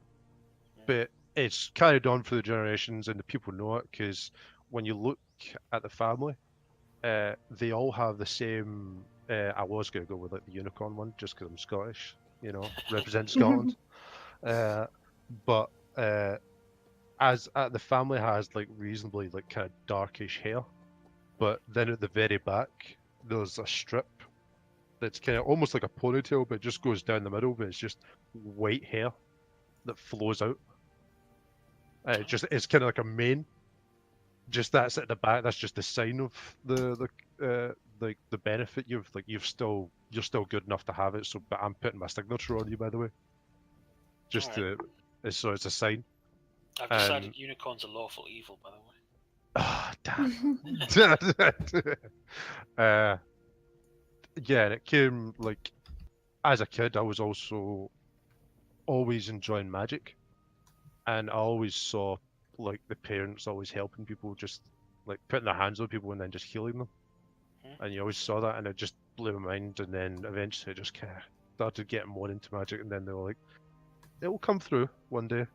And then as I got older, obviously the hair came through, and then the powers came through. You do tend to grow hair in places when you start getting. yeah, that happened. Have you got a name, by the way? I haven't got a name. I'm still kind of just always working just it down so far. I was gonna just work out the race first, and then I was gonna get the name, but. You can always ask me if there's any like specific styles of names depending on the area. So we'll talk about area. Like so where did Barthandalus the character grow up? I'd say more likely they just kind of grew up in a small little village that was Small village. a small village that small village, maybe just like for this area it wouldn't be much, it wouldn't be very big. It would just be like 100 people or 100 people. It'd just be a standard kind of farming village, but you wouldn't, or possibly just a little bit trade people come through every so often, but we all look after each other and we all look out for each other. It's a little bit isolated but not cut off. Yeah, like you could still, if you wanted to leave to go to the city, you could still do that. You weren't necessarily feeling in danger or anything. Possibly like somewhere, possibly maybe around here. Yeah, or, I was going to say like here, around here. If it's a sort of small sort of village that's a bit isolated but not cut off, it's probably not along the high road, but it might be in the hinterlands, like around the city. So like it's not on the road itself. So yeah, like you could just jump onto the road and then just start traveling up because this is the road that's going to lead you to the main city within the area. So this thing here is like it's not like a road. It's just like a trail that people have used to cut across. All right, yeah, like a path that's like being man-made instead of. So yeah, like a nature path that people have found instead. I think it's called the Tribor Trail or something, or the Phandalin Trail. I mean, in some ways, you could still call it a road. Yeah, I suppose anything that people carve out is generally a road, but like the high road is definitely a road. It's paved. It's got like something I can't remember the name of. Like it's patrolled and all that kind of thing. Mm-hmm. But like this one is not patrolled. It's like a shortcut between here and like another road that's somewhere away to the right. I can never remember. Let me look. East. There's a high road here, and then there's like a trade road somewhere up that goes up to a place called Silvery Moon and Mirabar. They're also members of like the Lord's Alliance and stuff, but they're quite a distance away. But yeah, so a small village would likely be in like somewhere near but not next to the city, like maybe on the edge of the woods, or just farming, that kind of stuff. Yeah. And generally, yeah, because anybody there wasn't any like major injuries, and diseases, but if there were any kind of like colds or anything that came around, or like injuries that happened, people knew they could come to like our family, like my parents, and they'd go, we did this thing, do you mind sorting out from it? And then like they'd come up and they'd go, yeah, silly, watch yourself, and they'd put their hands on them, and they'd heal them up. So it's got And a bit of a reputation in the little surrounds. yeah, they've got a reputation within the village, and if like Bosley just spreads out a little bit, but nothing much, because obviously it's still a small village. So you're not going to have a legend or that type deal. But that was just obviously the beginning, and then as I grew up, I started taking more effort into it, and then as I started growing up and started doing it, obviously I started realizing I was a bit different, because obviously I'm an ASMR or ASMR. Yeah. So I noticed I was a bit different, and I started to tap into more than my parents were. So, your parents aren't ASMR. No, because you don't, you're not. I'm not like, yeah. I grew up in the village. I'm their son, but I'm like a fallen angel basically. Okay. That's what the ASMR are. Yeah. And so yeah, I'm their child, but I'm kind of that descendant of that. But I realized I could do more with it, and then one day, obviously that would be leading on to this. Would be one day, the voice came through, which would be the celestial or the divine being. Your patron. The patron would come through and basically like, you've come to realization of you're meant for more. So you're just like to kind of begin to go out and seek what's out there. There's possibly something coming, or there's stuff's going to happen soon. Go out there and see the world and experience it. Go out and do good in my name. Yeah, go out and you'll find what's going on, and once you'll get a sign or you'll find something. So if Go you've do got stuff. You've got a name for your patron. I can't remember the name. That's what I was looking through as well. I was looking through the gods. So I was gonna try and grab the god's name first. Well, as a warlock, your patron, like it doesn't have to be a god. It could be just like a really powerful creature as well. Yeah. Most powerful unicorn of all. Nice. I like that one. It'd probably be like.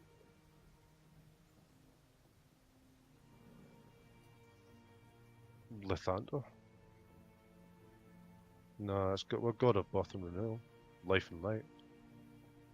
So it'd be probably Lathander. Would probably be that one. Or Helm. It'd probably be one of those two. It's that's pretty good. I'm always a fan of Lathander myself, but it's mostly because he was from my favourite god from before that, who's called Amornator, which is a fun story that I'm not going to get into. Traditionally, I think if it's from a god, you usually like become a cleric and stuff. So yeah, so I think it's more. I think it's more on lines of, I know it's from the powers are from him, but there might be like an in between person that will speak to me, and it'll be like this person like just like possibly passing on the message. So it's Lathander's personal assistant is your patron.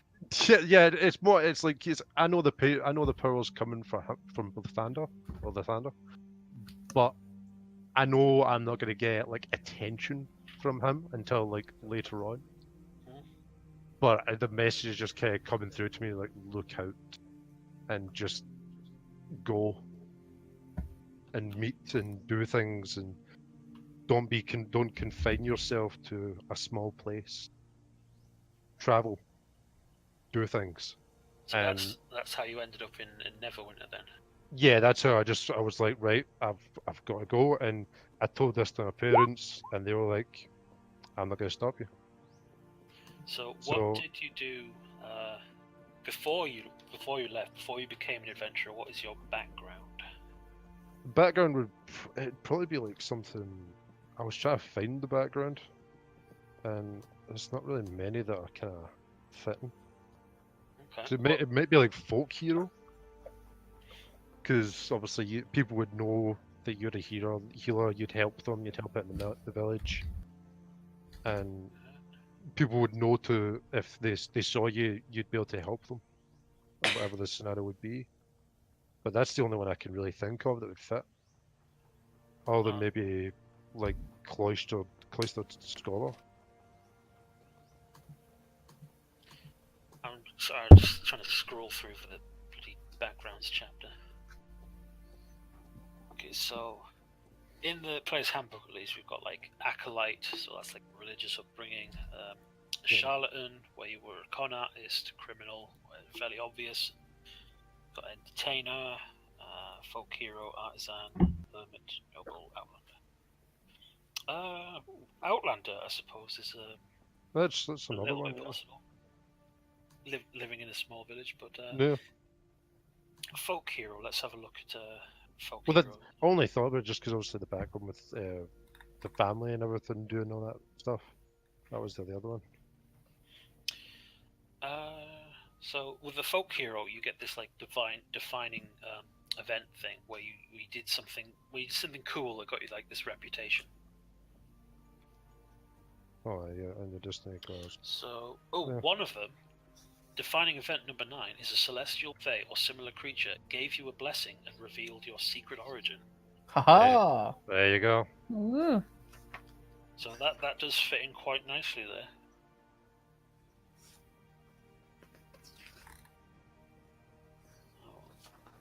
So as a folk hero, also by default, you get animal handling, survival. Yeah, I see that. And tool proficiencies, vehicle, land. Yeah, you get you can drive carts, and you know a skill, a trade. Yeah, and that's just a matter of picking that one. Yeah. So do you? So the artisans tools, we've got alchemy, brewing, calligraphy, carpenter, cartographer, cobbler, cook, glassblower, jeweler, leather worker, masons, painter, potter, smith, tinker, weaver, woodcarver, and also as you said, you sort of grew up among this like healers. Your parents were like healers, and people would come for that thing. I would say instead of that, you could pick a herbalism kit. I may pick that because I was looking through that and I could not find herbalism kit, and I was gonna ask that actually. So I think I'd more than likely choose that. So you would be able to make health potions provided you had the right ingredients. Right. Where's my pencil? I was writing this down, and that's okay. Herbalist kit. And let's have a look at warlock skills. Skills, or do you mean spells? Well, just the the proficiencies. Oh yeah. The only saving throws, intelligence, wisdom, skills I get to choose from: Arcana, history, insight, investigation, medicine, and religion. So I'd more than likely choose Arcana and medicine. I think you're looking at wizard there, but most of them. Oh no, that is wizard. I opened the wrong page. I had another page open with that. So that was the wrong page. My bad. So yeah, that the warlock has wisdom and charisma saving throws. That's it. Yeah, You can also I had the wrong use page. all of light armor. You can use all the simple weapons.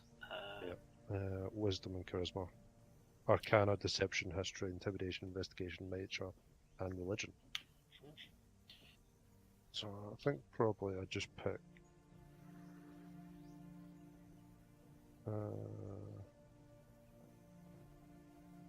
Probably pick Arcana and. Can I switch out? No, I'll keep investigation. You can they're not completely set in stone. You can have a bit of a switch up if you like, but I would say as a magical person, knowing about Arcana is good. As a patron of like this religious figure, you might also enjoy religion? Could have Yeah, both, that's fine. I was looking at that because I was looking at history or religion, the history of the gods, and then religion would be and tapping into that as well, though. Would be the other reverse. And I think I'd go investigation just because I'm going into the world and I'm wanting to find what he's pointing out to me that I should go and find. So I think that's possibly what I'd want as a skill. Is obviously the skill would be just to go and find what it is. I think investigation is more like searching things for Searching for out, yeah. clues in a yeah. scene or doing research and that. So it's good if you've got a specific objective, but it might not come into play to find your destiny. Yeah, true. Yeah, I'll probably make it religion. Yeah, I'll make a Arcana and religion as the two.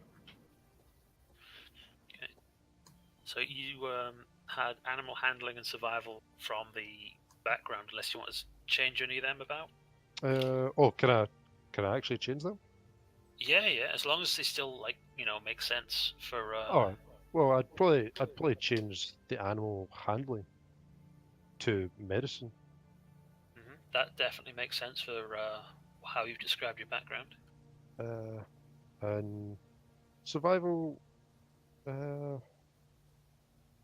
Survival means like you can just live off the land, that kind of thing.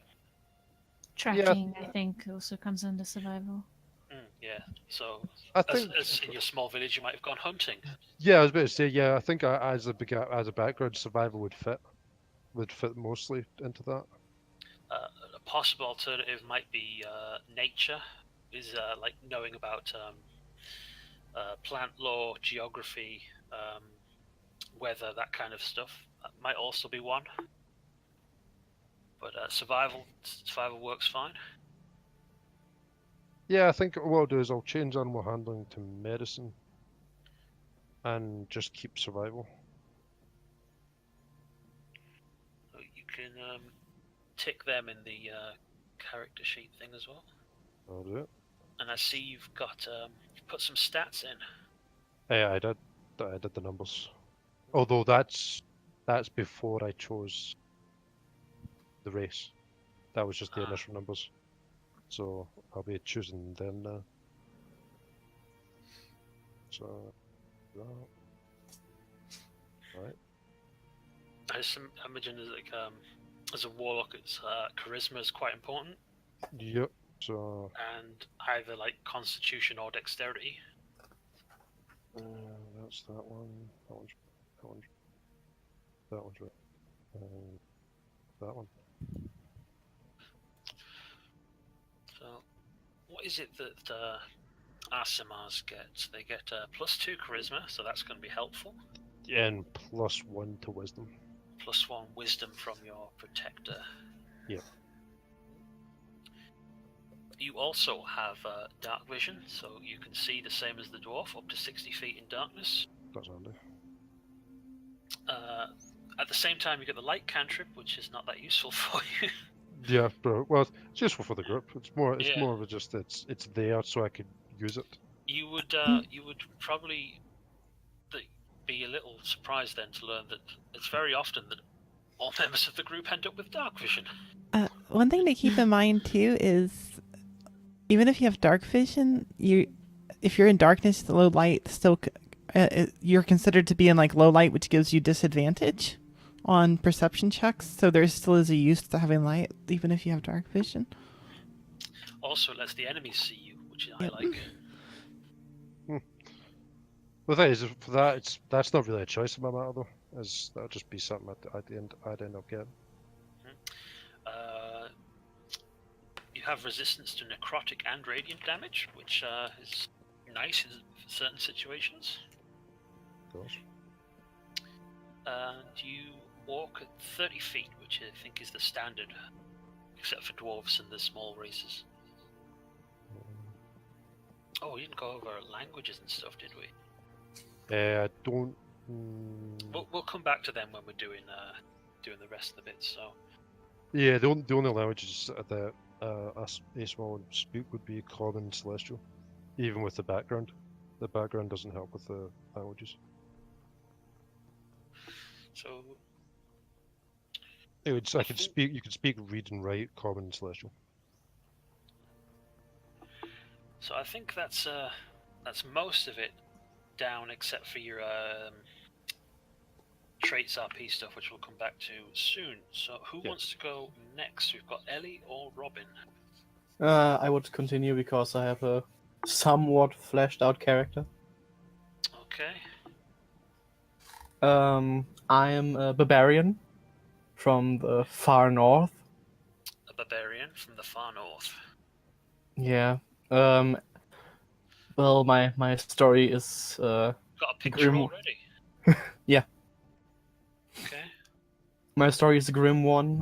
When I was 14 years old, my caravan of hunter-gatherer tribesmen were basically sealed off by an avalanche, and I had the luck to find in a little cave, and I wasn't alone in the cave because there was a little deep gnome who had quite a problem to understand me. And we tried to communicate with hand and feet, and he basically pushed me into go with him to his town, and I dwelled with the deep gnomes for about 2 years, and learned most of their customs and their language. So you're a troublemaker, because I said, hope no one goes to the Underdark, and here you are with your snurf nib in Underdark. I just know the languages. I haven't delved deep. It was a fairly it was not very subterranean city. Man, you've really filled out this quite a lot. Yeah. I'm a variant human, and I've taken the toughness as a feature. Because yeah, I'm a tough guy. I need all the HP I can get. I mean, as a barbarian, you already have quite the advantage on that front. Yeah. Was it D12? It's a D12, yeah. And you basically stack into Constitution because that gives you armor class and hit points. And when I was about 18, 20 years old, I basically ventured out because I couldn't hold it in the Underdark anymore. And while I was... It's a bit unpleasant down there, isn't it? It is, especially if you are about as tall as me, which is 6'4". Oh, jeez. It's pretty big. They gave me the nickname the Giant, which I acceptably kept. That is actually how tall I am, so that's fun. Yeah, I'm a hulky guy. I'm somewhat strong, and I'm a traveler now. I have traveled far and wide, and now I'm in Neverwinter searching for work. So what was it that brought you to Neverwinter? It's just the promise of money and opportunity? Promise of money, opportunity, and glory. Aha, glory. Because I am probably, after what I know, the last tribesman that there is. The only thing that I've basically kept from my family are my father's axe and my great uncle's bagpipe, which I could acquire underneath the avalanche. And yeah, my appearance is... I look quite grim, but underneath the thick brown blondish beard, you can always see a certain smile. So... Your 6'4" is gonna look wonderful next to my whole 4 feet of height. I actually have one game where I play a 6'2" warlock that is carrying a gnome in his backpack, Yoda style. That is very fun.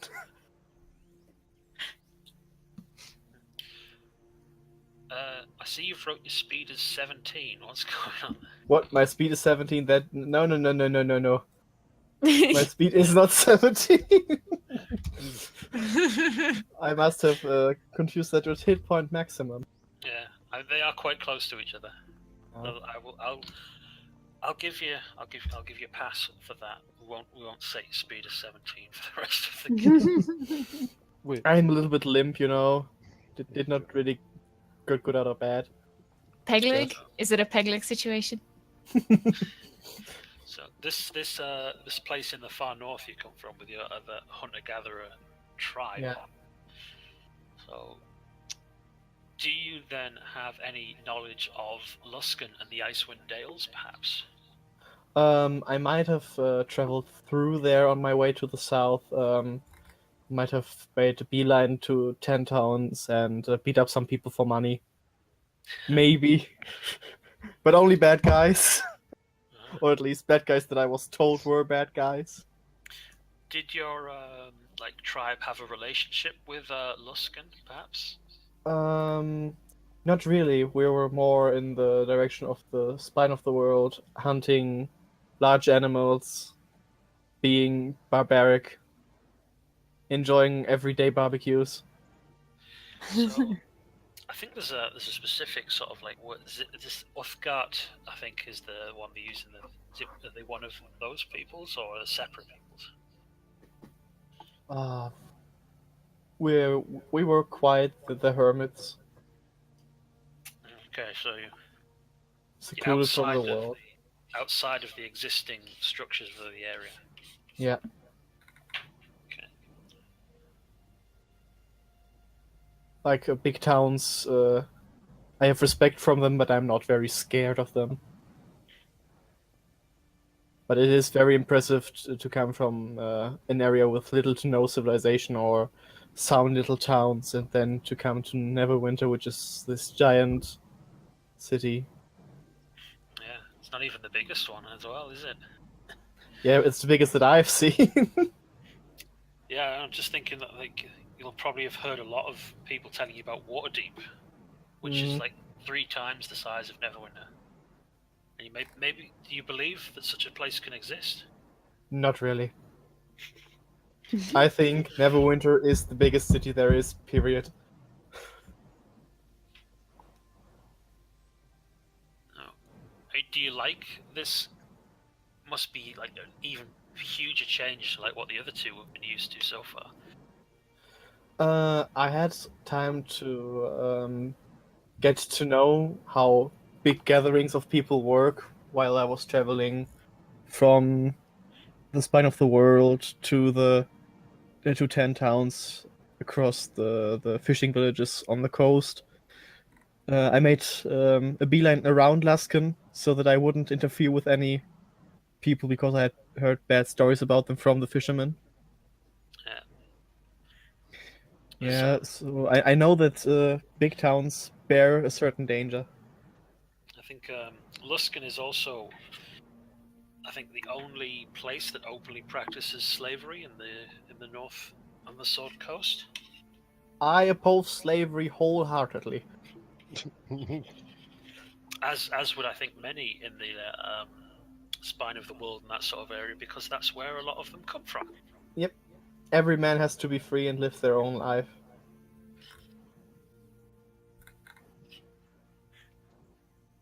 So you got on a little boat from the 10 Towns area, and Yeah. you came around, and then did you go all the way to Neverwinter on a boat, or did you make the?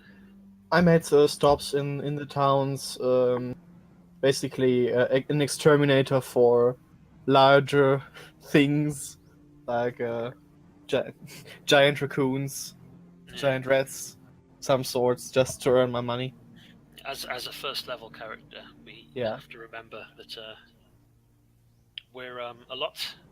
Small giant rats. I was just gonna say, I mean, if you compare a first level character to the commoners in the books, you're a special compared to them. But at the same time, this is the bottom rung of the ladder. So giant rats and small giant rats and giant small rats is about where it's at. Yeah. Okay. How long? You said it was like a couple of months you've been in Neverwinter, enough to sort of get used to it. Yeah, definitely. But I've got to know some cutthroats that wanted to steal my money. They stole most of my money. If your money was stolen, did you go and try and inform the authorities, or were you the kind of person that thought, "Oh, I'll just steal it back," or "I'll go and hit them"? I'm more the type of person that would think, well, you know, they took my money. They probably needed more than me. I can get by on my own. Like I'm a kind of forgiving type, Ah.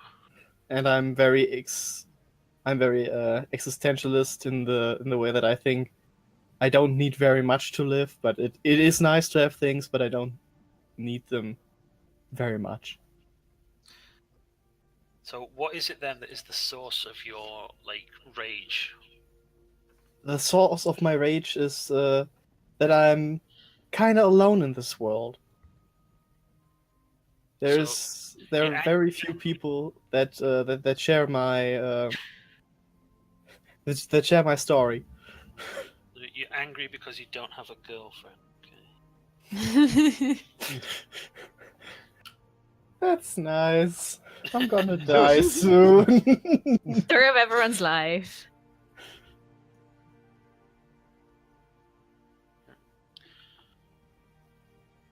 Have you thought about like how this rage works? Is it something that's like taught to you by your pre-avalanche surviving ancestors? It is basically coded into my DNA with the hunter gatherer things. Like this is how you fight. You don't use armor. You use an axe or anything else to kill the thing that you want to get killed, and you use your inner strength to do it. And this inner strength manifests in the rage. It is also fueled by me being alone. So, when you see all of these people in like their armor and stuff, do you think, "Oh, what a bunch of dishonorable"? Not dishonorable. Just like, oh look, they are playing life in easy mode. Okay. You've got the name Hjal. How do you want to pronounce Hjalmar. it? Hjalmar. Okay. Yeah. You've got all of your skills and things set. I see. So we've got. Do you want to read them out? It's your dude. Yes, skills I'm proficient with my bagpipes, though I'm not very good at playing them at the moment. Yeah, I'm basically your baseline barbarian. I have a great axe over my shoulder, have a spear, some javelins to throw at the enemies that stay between me and my targets.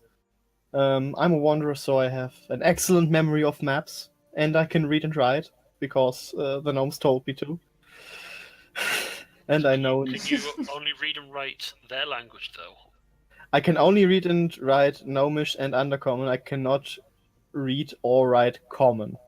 That is going to be a difficult thing to get through. I know. Dear God, he's put a grog. He has. Well, I have an intelligence of 10, so I know what I'm doing.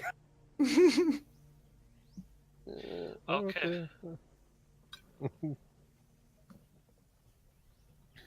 I'm just trying to think of where I could possibly just give you an extra language. Just give you Common, please. Okay. The gnomes had some common books and explained to me how to translate things. You don't know how to read it? I mean, it's. We could just give him broken common. Yeah. No, my tribe spoke common, but my writing and reading is a little bit brittle. Oh, okay. Oh, if you can speak Common, that's fine. I don't care if you. Yeah, I can speak common. As long as you can speak it, I don't care if you can't write it or read it. Just speak it. Oh God! I just thought about the impression.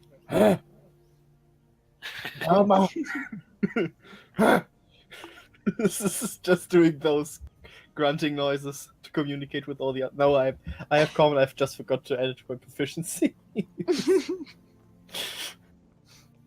Right then, I think you pretty much talked over, and just do a quick refresh for Ellie, who's just come back.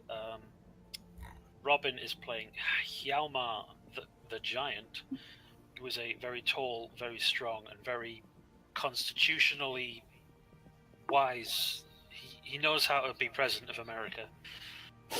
Wow. I take this as an offense. How dare you? It's only an 8. You need to be at least a 3. So he's going to be your barbarian type friend who has arrived in the city for work. And I heard some like And caravan glory, and sort glory. of Outlander hunter-gatherer things. yeah, he's basically playing from the Mistmatch campaign. He's just wandered in. He's just wondering. Hello. There's another game where we're playing in a Bronze Age setting, so that's fun. But anyway, you've got all of your traits and things so far, Yeah. but we'll Also- come back to them once we've got Ellie's main character stuff. But Also, I'm worshipping Odin because I'm an Outlander and we had that culture. I see. We've got Odin. Yeah, I also have a small amulet with 2 raven heads looking in different directions. Festus, Odin, I've got Lathander. So these are gods I can't kill. So, Ellie, I think it's your turn to give us the basics. Excellent. Well, I was thinking about it since our group seems to be going in a more sort of divine direction, if you would. Well, I don't know how divine this barbarian guy is. Well, I think everyone else, though, had some sort of connection to that. I don't know what you're talking about. I mean, I'm only a cleric. Only a cleric. I'm a warlock. Only a cleric. Only a celestial warlock Azamar and a That's, cleric. that's not the point here. So what you're telling me now is that you want to be an evil necromancer. Yes! Raise all of the undead. No, I was thinking more along the lines of a gnome paladin. Okay. Oh, so cute. That's super cute. I wanted I'm to not ask. gonna lie. I wanted to ask. Was it Lana? I'm still getting Lena. Yeah, it's okay. I'm still gonna have to get used to all of your names. Lena, you said you have. It was Hephaestus, right? Yes, Hephaestus. Yes. Hephaestus. Okay. So I was thinking, she could be a worshiper of Aphrodite and maybe have some sort of connection to your character because their houses like are like joined. Yeah, I like that. I'm on board. That sounds good. Kill all of the Forgotten Realms gods except Lathander, who I like anyway. Nice! Me and you, man. Everyone's gonna die. I was thinking she might somewhat embody some of like the more typical things, but she also might kind of embody some of the more petty parts of Aphrodite. If you read any of the stories about her, so that would kind of go with Paladin, I think. When I was a kid, I was mad for Greek myths. I begged and begged my parents, give me a book of Greek myths, and they read them and thought, do we really want to give like 8-year-old Zil a book full of bestiality, sex, and murder, and all that kind of stuff? Don't forget the incest. Honestly, for kids, the Norse mythology is way more fitting. Yeah, Norse mythology has the adult version and then it has the kids version. It doesn't have like adult stuff, but it still is good. Yeah. I like Eventually- Norse mythology. Eventually, Sword I got rest. me a book of child-friendly Greek myths, and I just lost interest in them. Nope. Anyway, There's so- a quick off topic. There's a really good book by Stephen Fry. If you're interested in Greek myth, it's called Mythos, and it's actually on Audible as well. And I listened to it, and it's amazing. Awesome. Thank you. Just. Yep. Sorry. Keep going. Anyways, That's fine. How dare you interrupt? No, I'm okay. no, it's good. What type of gnome? Because I think Rock that's, gnome, because they're the ones who have the tinkering stuff. So I thought it might fit in a little better with our paired backstory thing. So got a gnome from the School of Rock. Yes, a rock Oh gnome. my god. I get really annoyed when my pens stop working and I'm just gonna fucking bastard. I'm fine now. For some reason, it says my initiative is negative 0.92. Oh, jeez. It's not negative 1, it's only negative 0.90. For like mine's like 1.12. Yeah, same. 1.12.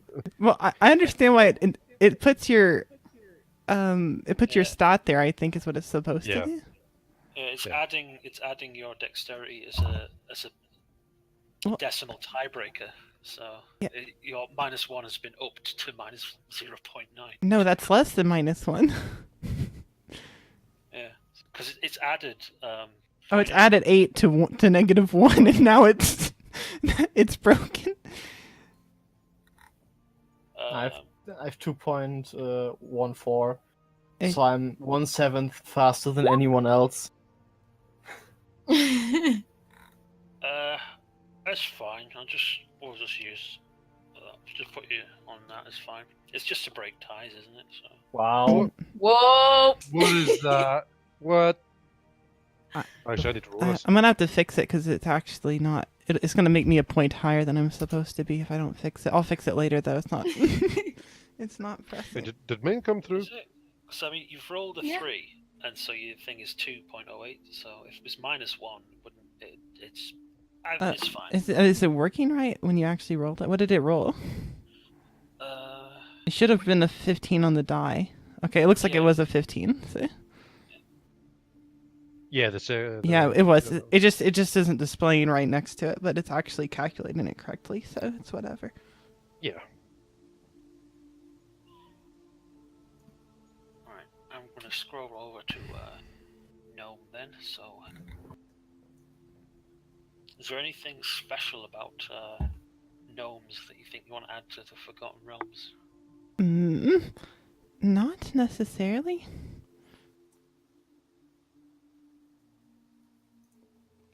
Okay. Yeah, that does not make any sense. Like in my Wow. in my tools, I've got like something that's just blank, then Pro 2, then attribute strength. It's like Let me it's see just here. it's What's sitting that? there. Like in my Uh, tools Pro, like I've got the land vehicle and the herbalism kit. maybe you added one and then forgot to fill it in, but I mean, Yeah, you can just delete it if you don't need it. How do you do There's a little lock key in the bottom that? right. All right, there you go. That's what. Oh no, I just. Okay. That's what that. Okay, I'll just fix that. So we've got a rock gnome worshipper of Aphrodite who is going to be a paladin. Mm-hmm. So are you from like the same town as Tessely? Probably she is, I would say. Like, probably like the same town, but like different churches, maybe. And then they just have a connection because those churches are kind of married, so. Unless you had other ideas. Religious freedom in a town? No! Can't be! No one's allowed more than one church in a town. It's the rule. No, I mean, yeah, you could be from the same. Maybe you even journeyed to Neverwinter together as like I don't know, friends or Sure. perhaps some religious mission. Or you. Yeah. Neverwinter is like a really big cosmopolitan city, so two people of a related religion could probably find each other there. Mm-hmm.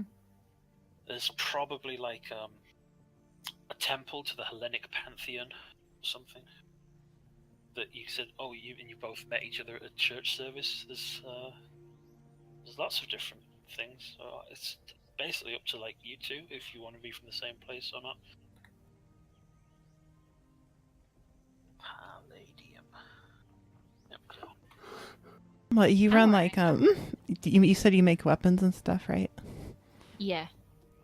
So perhaps I've like started working with you in that degree. Yeah, maybe because I'm a blacksmith, so I forge things. So I don't know, maybe you needed a new sword or something. Mm-hmm. That could work. Background wise too, because you said your charisma was low. Yes. So maybe since my character has a high charisma, she could be like the one who does the storefront. Yeah, that's I'm okay with that. That sounds good. Did you have did you own this store, or was it just a place you worked at? Well, I imagine that I was just working there. I didn't own the shop, and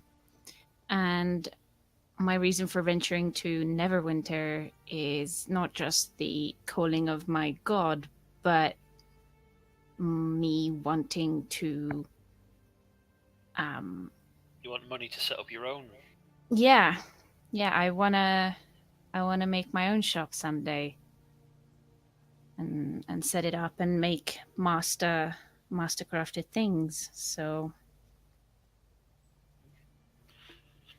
now that we've got two people from this place, does anyone have a name for it? This little town, or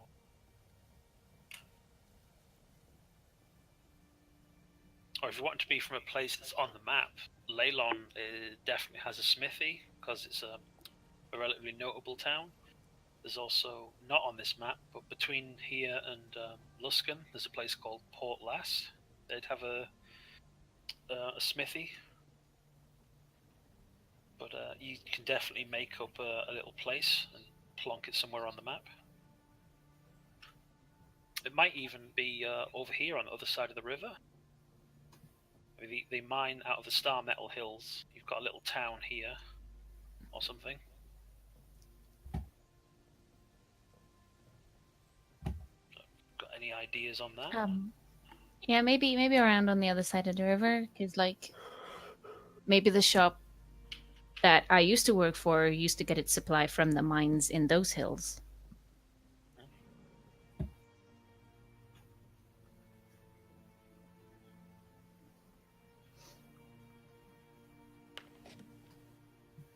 We'll come up with a name eventually, I think. Yeah, we've got a week before we start playing, so anything we can't think of now, we can think of. So we've got your race and your class, and did you pick a background? Was it also guild artisan? I was gonna pick guild artisan, but take the variant that's merchant. Yeah, that sounds good. Especially if you're on the customer facing side. Yeah. It also lets us start with a mule and a cart. Oh damn! Future planning. You already get one of them from the adventure anyway, so now you've got two. That's true. Yeah, we got two, but that means it's one extra NPC. Wait, Oh, what? okay. Hold on. What's the NPC? The mule. Oh, okay. Oh god. I don't have to role play a mule. I can just say the mule is upset. The mule eyeballs What's you the name of immediately. the mule? Kevin.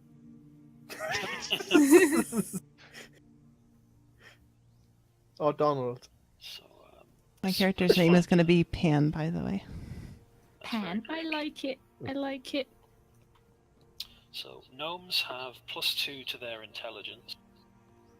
They live a ridiculously long time, and they like to wear conical red hats. No.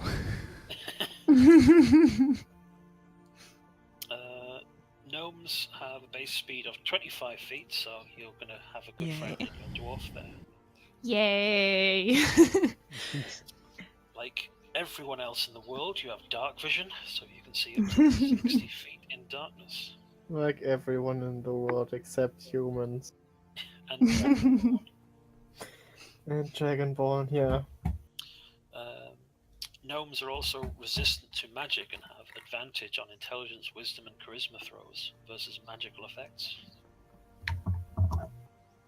Can of course speak Oh, that's common 'cause it's a and spell. gnomish, Mm-hmm.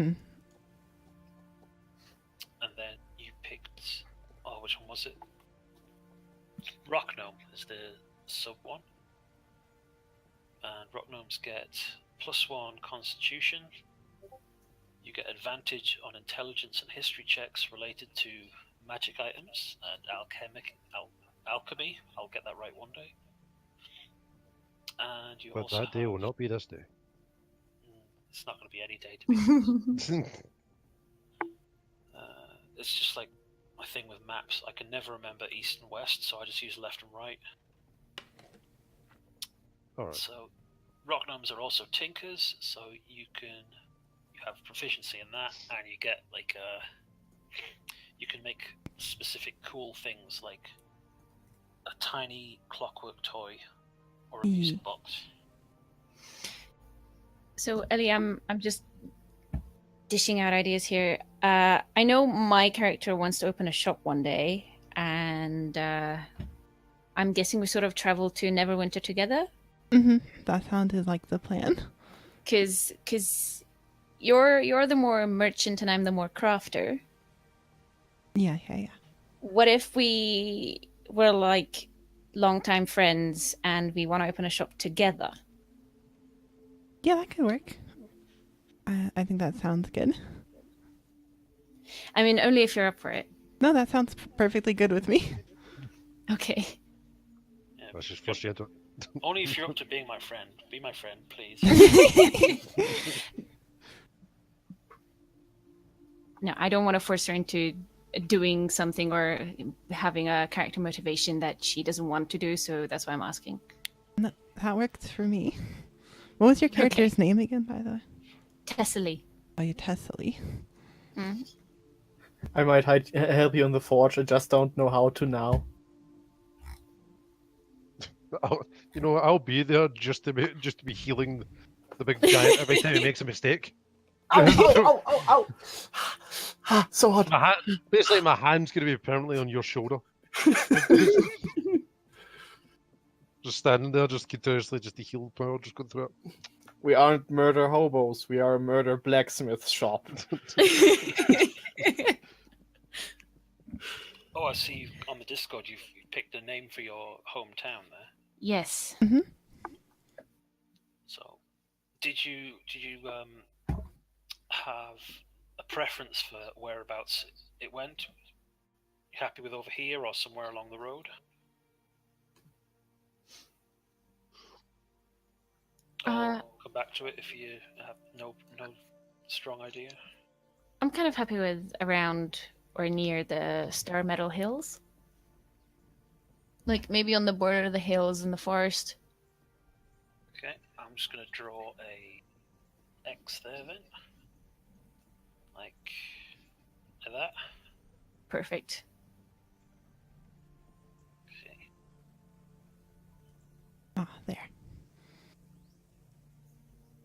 How old was your So- character, by the way? Young. Like by dwarf standards, young. I've put down 62 because why not? Okay, I'll have my character be around the same age then.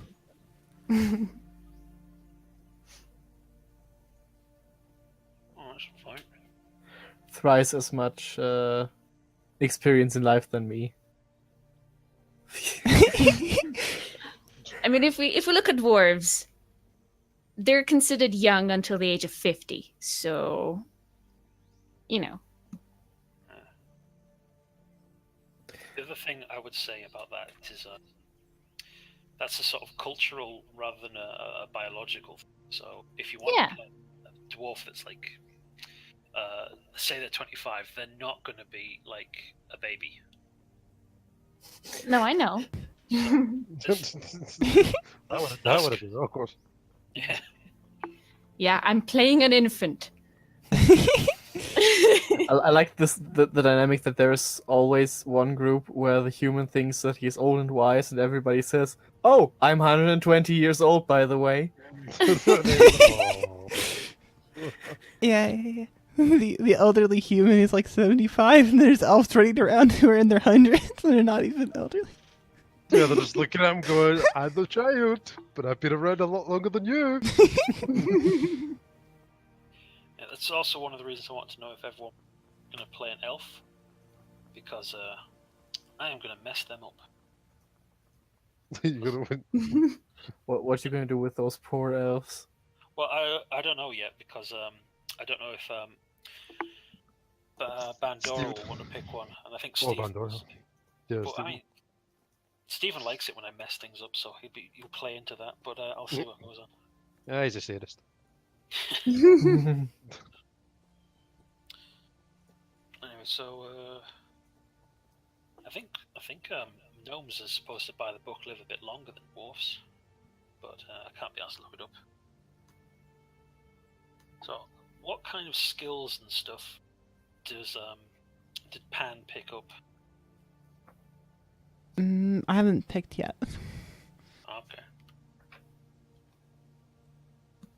We'll have a look at the guild artisan again, because I think that gives some Yeah. stuff as well. I haven't even finished filling in like some of the more mechanical stuff yet. I was thinking about other things. Let me go through and do these real quick. I mean, we can move on if there's someone else too, because I'm just mostly filling in kind of things right now. I think you've took the wind out of the sails a little bit on the next bit, because I was gonna do all the ideals and bonds and stuff, and I was gonna have everyone have at least one bond with a member of the party, maybe 2 bonds if you're feeling adventurous. But we'll start, I guess. I think I like this shop that you're hoping to fund. You've already got a bond going there, so. Does anyone else have any suggestions for how they got to know other members of the party while they were in the city? I had an idea that it was only going to be a temporary bond, like it was just going to be a passing thing. But I was Robin was after he gets mugged, like robbed of the money. He's obviously I don't see it go down, but I see him afterwards. I see you afterwards. And I just kind of walk up and I kind of help you out. And I just place the hands on you and I just heal you up a bit. And just like, you alright? And then we just have a little conversation, and then we just kind of part ways a little bit.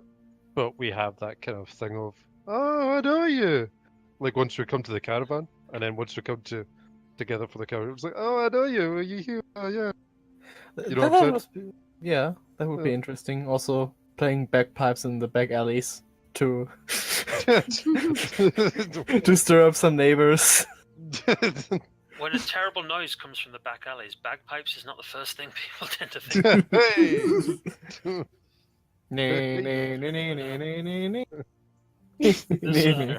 We're also going to find out like how everyone managed to meet and end up working with or for the Gundren Rockseeker fellow and his brothers. So that could be like where you met someone. So if you didn't want to know them beforehand, you could meet them as an agent or a friend of the Rockseekers.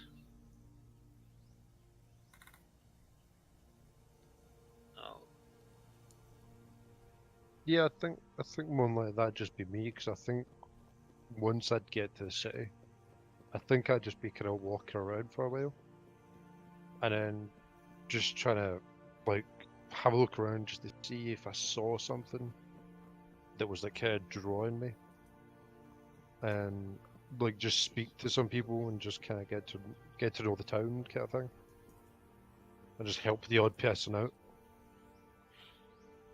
One thing that I guess might attract some attention towards the Rockseeker brothers, at least, is they used to have a business where they would deal relics, like, oh, this is a knuckle bone of some saint or whatever, and it'll heal you if you get injured. And of course, it's a load of bollocks. And there's no one in Neverwinter to enforce it because Daggle's saying, look, as long as the city isn't under attack, I'm not the king. I can't do anything. Hint, hint. Make me the king. Yeah. So there's quite a lot of not essentially like illegal stuff, but it's a bit unethical. I'm Yeah. just thinking about like in front of a Catholic church, finger bones of the saints, Saint Peter's, Saint Peter's finger bones. You put Half this price toe. on Sundays. If you put this toe in your tea, it will make you ageless. You will feel the youthfulness coming back through your bones. All you need is take this giant's toe. Also 50 gold, please. But it does not come cheap. It took 20 men to take them down to get these toys. How about this will cost 20 gold though? But what price can you put on youthfulness? Oh yeah, that's generally you end up a lich if you keep going. So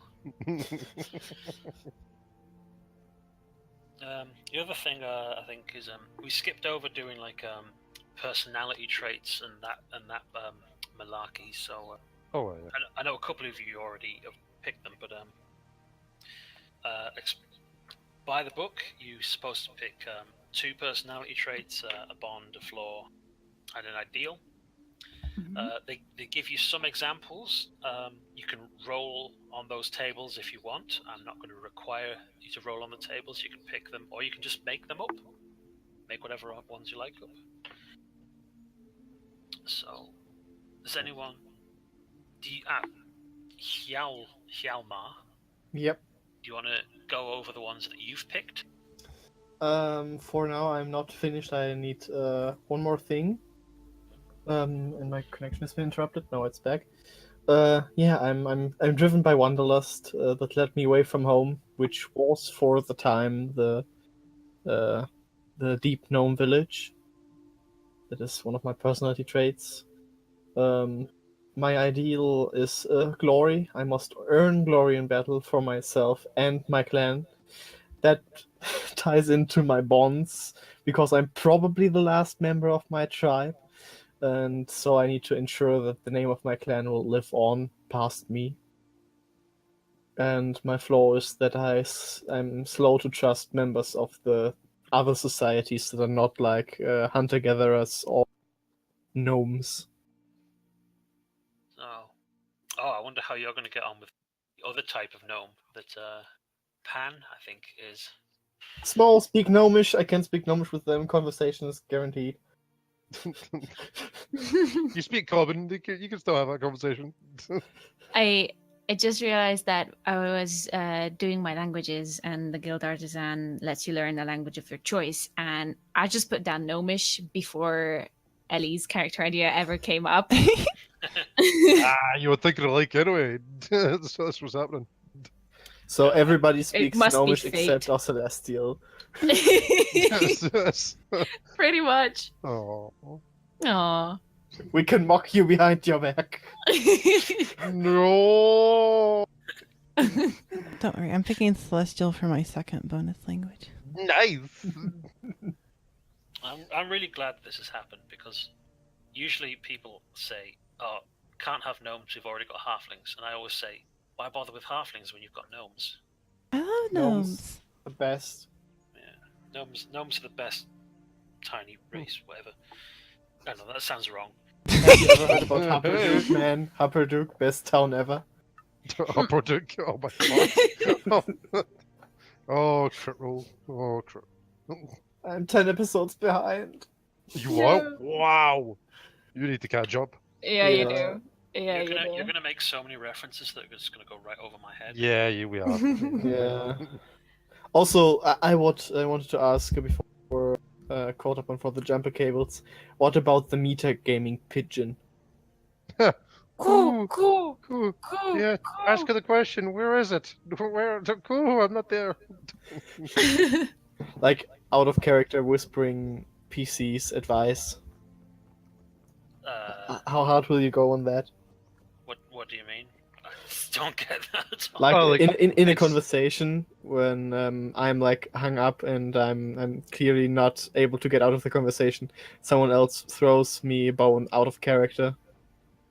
Yeah, And they like use that in character. Yeah, like their characters know, like their say Hjalmar's in a situation by himself, Mhm. and we're nowhere near. Like we can't answer whatsoever. But then he's having trouble, and then we suddenly go, "Cool, do this. How about this? Then maybe ask that question. Do that." Oh, right, I see. Yeah. I am fine with that to sort of an extent. Like, obviously, you shouldn't do anything that's wildly out of character. But you are not your character. You're a player, and as a player, sometimes you might forget things that would be useful to do. So if someone says, "Oh, you've got that ability, you can use that," definitely fine. Go with that. But like, if you take 10 minutes to make a complex plan, probably going to say stop that. And Yeah, like a lot of metagaming that way. Okay. But if somebody's in a situation where they just go, they need this little bit of knowledge, or they need this little bit of help, yeah, then like, you'll look the other way.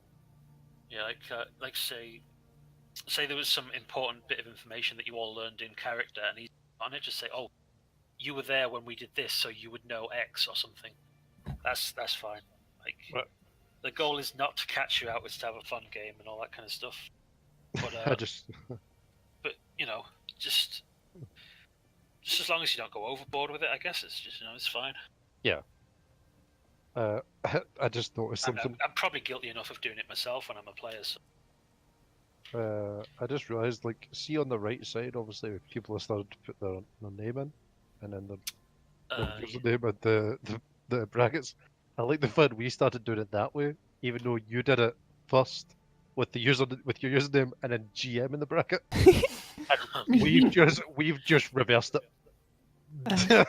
That's fine. I don't have a character name because That's true. Oh no, that's what I mean. It's like you in game, you're the GM, and then in game we are Tamar, Pan, Hjalmar. But we just went, nah, we're gonna put our nicknames or usernames on this one instead. We just switched around. Yeah, whichever way round you want to do it. Oh. There is a feature in Roll20. If you see in the chat window, at the bottom there's a little word that says "as," and then you should have a box. So when you join a game, you can talk as your character and stuff in there. So you can do that, and that's just it's easier for me if you do that than changing your Roll20 name, because I'll want to give you access to things and other kinds of stuff. Oh yeah. So if you keep your 20 name the same and just use that on Roll20, but on Discord, yeah, if you want to change it around. I think it's glitched because I haven't refreshed the chat yet.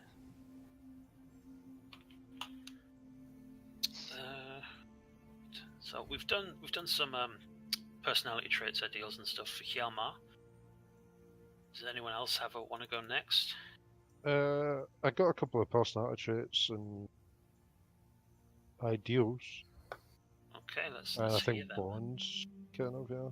Well, thing is, bonds for Outland, I don't really. No, it's actually folk heroes. Yeah, that's just pretty good.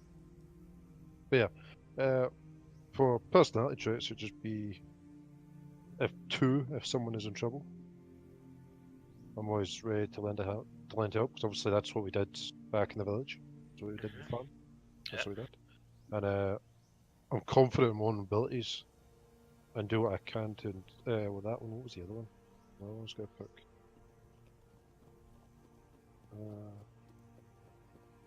Well, it'd probably be 4, because in the village we always took care of each other, so we always tried to make sure everything went round, and we just settled everything Obviously, I wouldn't know the life of what it goes on in the main city and all that kind of things. So that would just be instilled in me from that village. Okay, So good. 4 and 2. So actually, I think I'll just copy paste these. Yeah, just copy paste them in the box. It's fine. What was that? Yeah, it's traits. And remember, if you don't like the ones that it suggests, make up your own.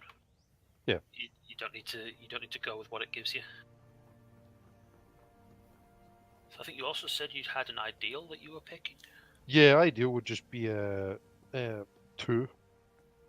Just because. Oh no, not 2. Sorry, not 2. Not good God, no, not 2. Just completely lock me in. No, you don't like fairness. Oh no, I like fairness, but it's the fact it'd be lawful, and it'd probably just be respect. It would probably be respect there. The respect that people deserve to be treated with dignity and respect. Yeah, I mean, where it says in brackets like good, lawful, chaotic, ignore it if you want. I've like some of them definitely, that sounds evil. Like, if I become strong, I can take what I want and what I deserve. That sounds a bit evil, but like,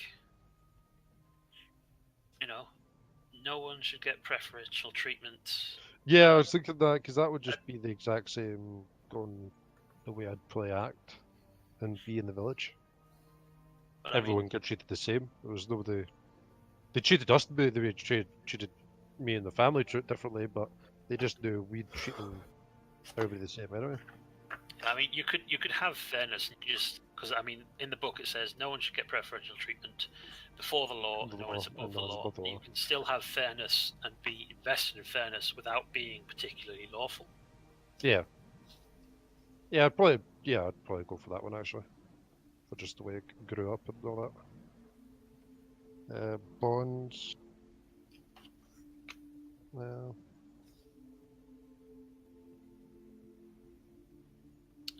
So I always have a bit of difficulty with bonds as well. Yeah, because bonds is just it's an odd ball. Yeah, you can always create things with your party members too. That's true. Yeah. I think I'll come back to that one. If you don't mind. I mean, you could because you said you saw that Hjalmar had been like knifed when he was mugged or something. You just went straight up and healed him. So your bond could be like, I must heal those in need, or something like that. That could be a bond. Yeah, like whenever I see somebody in need, I'll go to them and try to give them or try to help them. Like if I could help them in their troubles. Yeah, I'll try to heal them. Yeah, I'll go back to that. I'll write that down. And then flaws. Flaws are always fun, but I'm hoping we're not going to end up with a load of people. I like to eat and drink too much.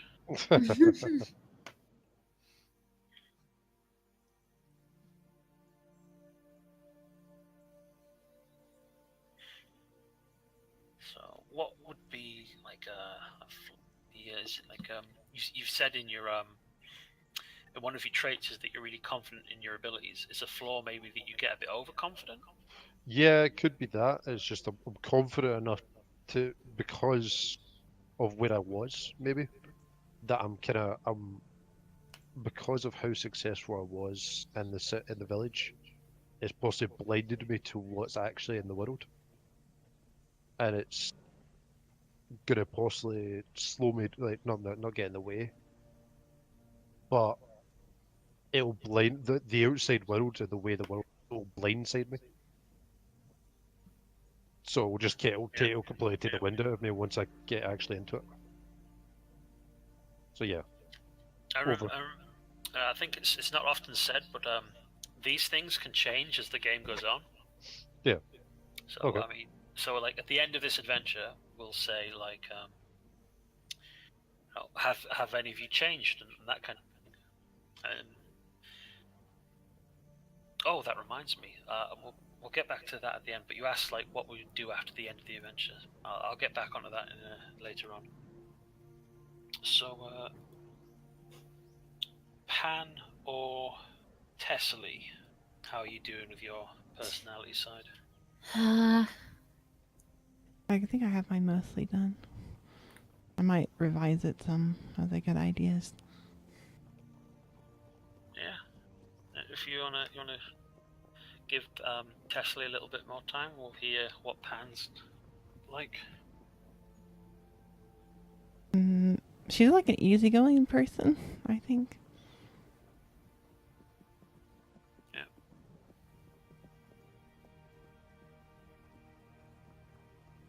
So like, have you picked specific traits and ideals and stuff, or? Yeah, I mean, I wrote some stuff down there. I don't want to spoil too much before the game starts. Oh, fair enough then. Though I guess people can see it on stream. Well, Subin, I want to see it. I can sneak in and look at it myself as well, but I'm a cool GM type of person with all the power, except Steven has more power because he created the game. Never mind. Like, it Okay. didn't even let me set the schedule. I don't know why. How dare. It gives me the option, which is what really pisses me off. I click exit game and it says, "Hi, you've exited your game. Would you like to schedule a session? The players will know when to play." Okay.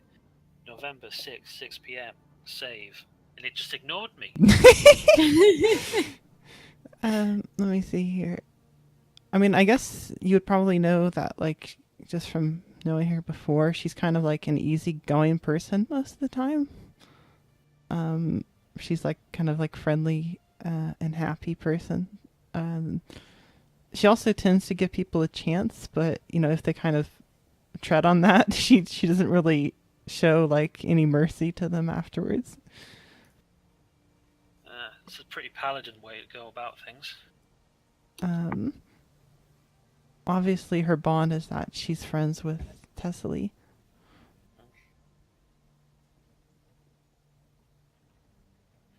I'll save some of the flaws for in-game.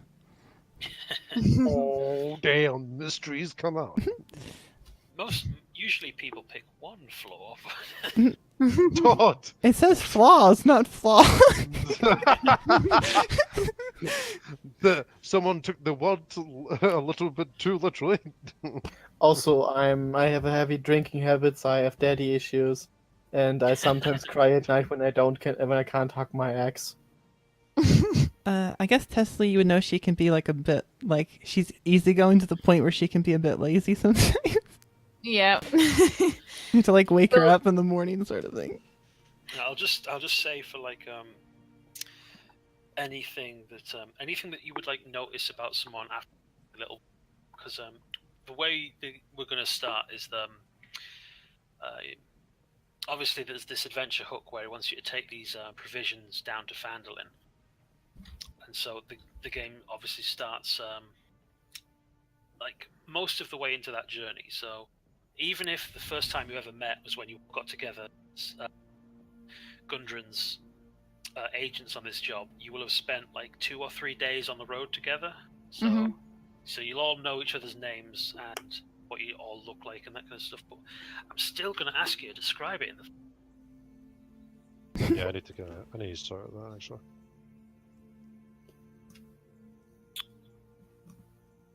So I think that's all of us four done with those bits. I have a Everyone's got picture. some traits and stuff. Yeah. Although I haven't gone yet. Oh, sorry. Yes, let's hear about Tessely the Ironheart. So she's a perfectionist.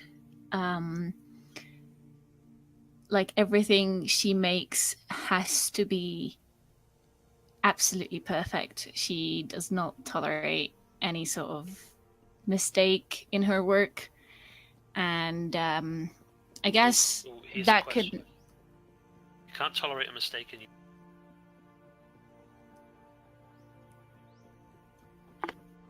What was that?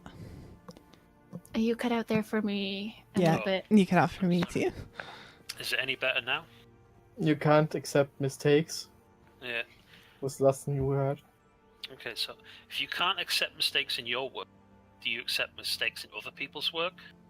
I was gonna get to this because I didn't actually pick a flaw yet, and I was thinking maybe I'm a perfectionist to the point where I don't really tolerate others' mistakes. That could be a good flaw.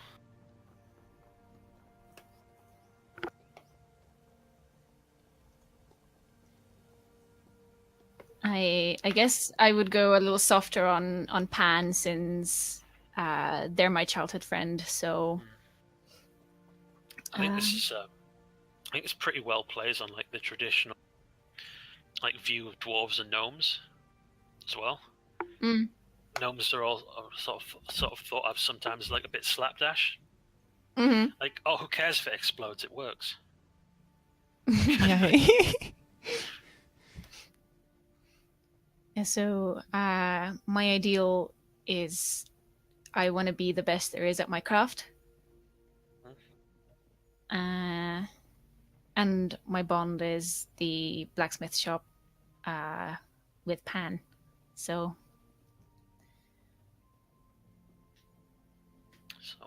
you're out adventuring with your friend Pan to Yes. start your own business and career. mm-hmm. So, now you want to be the very best at your craft, but like smithing is a very, very wide thing. Is there a specific thing like? You want to be the best weaponsmith, the best armor smith, horseshoe smith? I think I'm gonna gravitate towards weapon and armor. I feel like those two go hand in hand, and so I want to be very good at both of them. If I had to choose between armor and weapons, I'd probably go weapons. Okay. So arms and armor. Mm-hmm. I'm gonna write that somewhere on this very piece of paper, and have no idea what it's for later. Oh, bloody pen! There we go. I'm gonna have to get new pens tomorrow.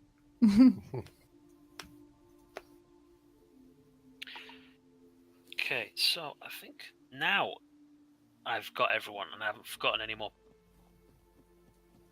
Hjalmar. Oh, did you have a name, by the way, for your character, Barth? Tamar Drave. Tamar, okay. Tamar. Oh yeah, I can see it on the right-hand side, silly. Yep. I've just killed that pen in frustration. Never mind. Oh, question. Should I have just dragged the class from the right side, like, and then dragged it over? Because I just put all the spells and that all in. And put the class, or is it just, like, so I put the class in at the top, the Celestial and blah blah, or should I just drag the Warlock over? I think if you've already done most of it, you just don't bother with it. But it won't have any of the like celestial patron stuff. Yeah, I put that stuff in, and I've got the books to see what I can get from. As long as you've got the main stuff, is like I'll probably just like go through each character sheet just to make sure everyone's got everything that they're entitled to, because it does give you like quite a few bits and bobs here and there, so it's easy to forget. Yeah, I obviously I have the light cantrip just as that, but then because obviously I get the light from, like you said, I get from Asma and the class. I took prestidigitation. Prestidigitation. Thanks. I got The that nice one. cantrip that nobody can pronounce. Exactly. The reason why I'm not going to ask why I took that, but I took it. Yeah, I But mean, as long as because like you said, you got light twice. So if you yeah, I got that. I switched that one out and just Yeah. took that one. It's mostly just a utility one. I don't want to take a damage one or anything. yeah, I really like the prestidigitation spell. So I always think it's worthwhile for any caster who can take it to take it. Yeah, because I thought, well, it's also the fact that I didn't want to take a damage one or anything because light wasn't damage. Yeah. So I thought, right, I'll just take presentation and just add that in there. And then, what was that? No, actually, that would have just been. I need to double check my numbers. I think that should be right. Yeah, that's what it was because I get 2 cantrips at the beginning, and then I get those 2 cantrips, so then I got the 1 extra one. That's it. And then I get 2 spells, so I've got that. Yep, yep, okay. No matter. I thought I did the numbers wrong, but yeah, I should be fine. You can check it out. Yeah, don't worry if you've got like numbers wrong. Like I said before, we've got a while to make sure everything's perfect. As long as you've got, true. as long as you've got all the main things down, that's Yeah. fine. So, I guess the next thing is like, Tamar came to Neverwinter following this injunction from Lathander, or Lathander's PA, yet to be named, Yeah, to to, the down. to go forth and do good, or something to that effect. That was Yeah, the- go forth. Find there's something out there that's happening. bad things are happening. Go Bad forth. things are happening. There's events that are being planned or something like that. Go out, and it will be led to you. Something will lead you to it. So and so on and so forth. To be fair, there's always something fucking being planned. Exactly. Some So bugger's it's- got something going down. Something he's spotted, and he's like, "Go." There's always a necromancer in the village next door. Nice. And Hjalmar came here because Neverwinter is one of the greatest cities. There's lots of chance for money and glory. For glory! And for a statue of myself and my clan, as long as I remember them correctly. I mean, you could always. There's a lot of nobles that do the ones that do exist generally have done so because they were or their like recent ancestors were adventurers and did some great deed. So you might have heard of some of them and thought, oh, I could restore my clan by doing that kind of thing. But and then we've got Pan and Tessely, who ventured here to make a fortune to start their own business and sell the finest arms and in the land. But with all that, anyone think, how did they end up working for a legitimate businessman such as Gundren Rockseeker or one of the other members of his clan? I was thinking, since I have since both of us have like the sort of merchant guild house thing, we could have like heard about it down the grapevine. Heard about Rockseeker Enterprises? Yeah. What was is that their name? Let me look at the thing again. Yeah, it's It was a bunch of dwarfs. Gundren Rockseeker brothers is what I thought we were tying ourselves to. Yeah. So Gundren is one of them. He's the one who said, take this stuff down to Phandalin. I've got something big going down. oh there it is. But, Yeah. but there are 2 other brothers, and they're all like in business together. Gotcha. Yeah. That's And That's why I was thinking of twin brothers, but it's actually like there's 3 of them, I think. there's 3 of them. Yeah. Well, I was just thinking we could have heard about it down the grapevine, since it's not like our home is too far from here, and merchants are all kind of gossipy and stuff. Especially Pan is probably pretty gossipy. yeah, so that's so you heard of these guys from your like merchant connections, and sort of went up to them and like, hey, we're new in town. We're looking for some money to set us up. Can we work for you? And they go, that kind of thing. Yeah, it was like, you know, you're kind of working like I don't want to say like a no end job, but like, you know, like we want to open up like this store and it's sort of been a dream, and then there's this chance that like this lucrative opportunity sort of pops up.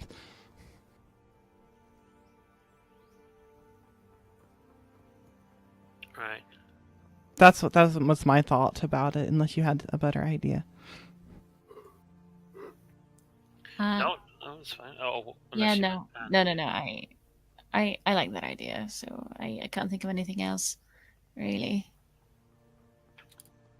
So, you've heard that he's found something big, and that specifically is why you've sought. Yeah. Yeah. Okay.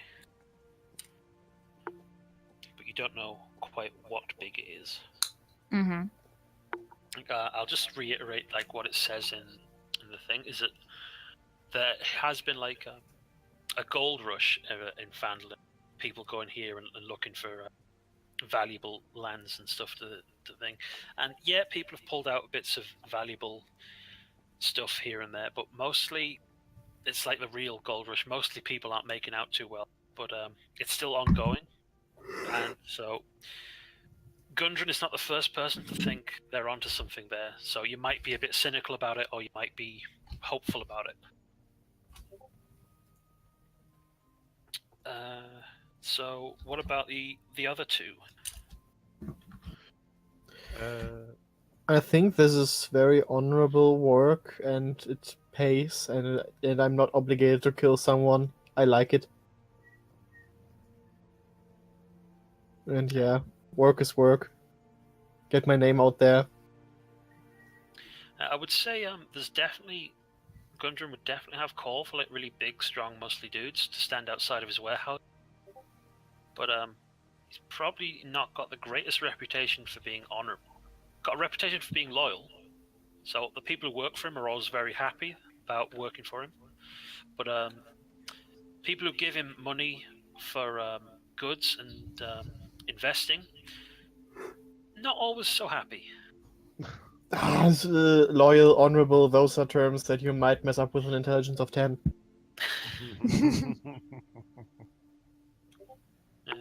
Okay.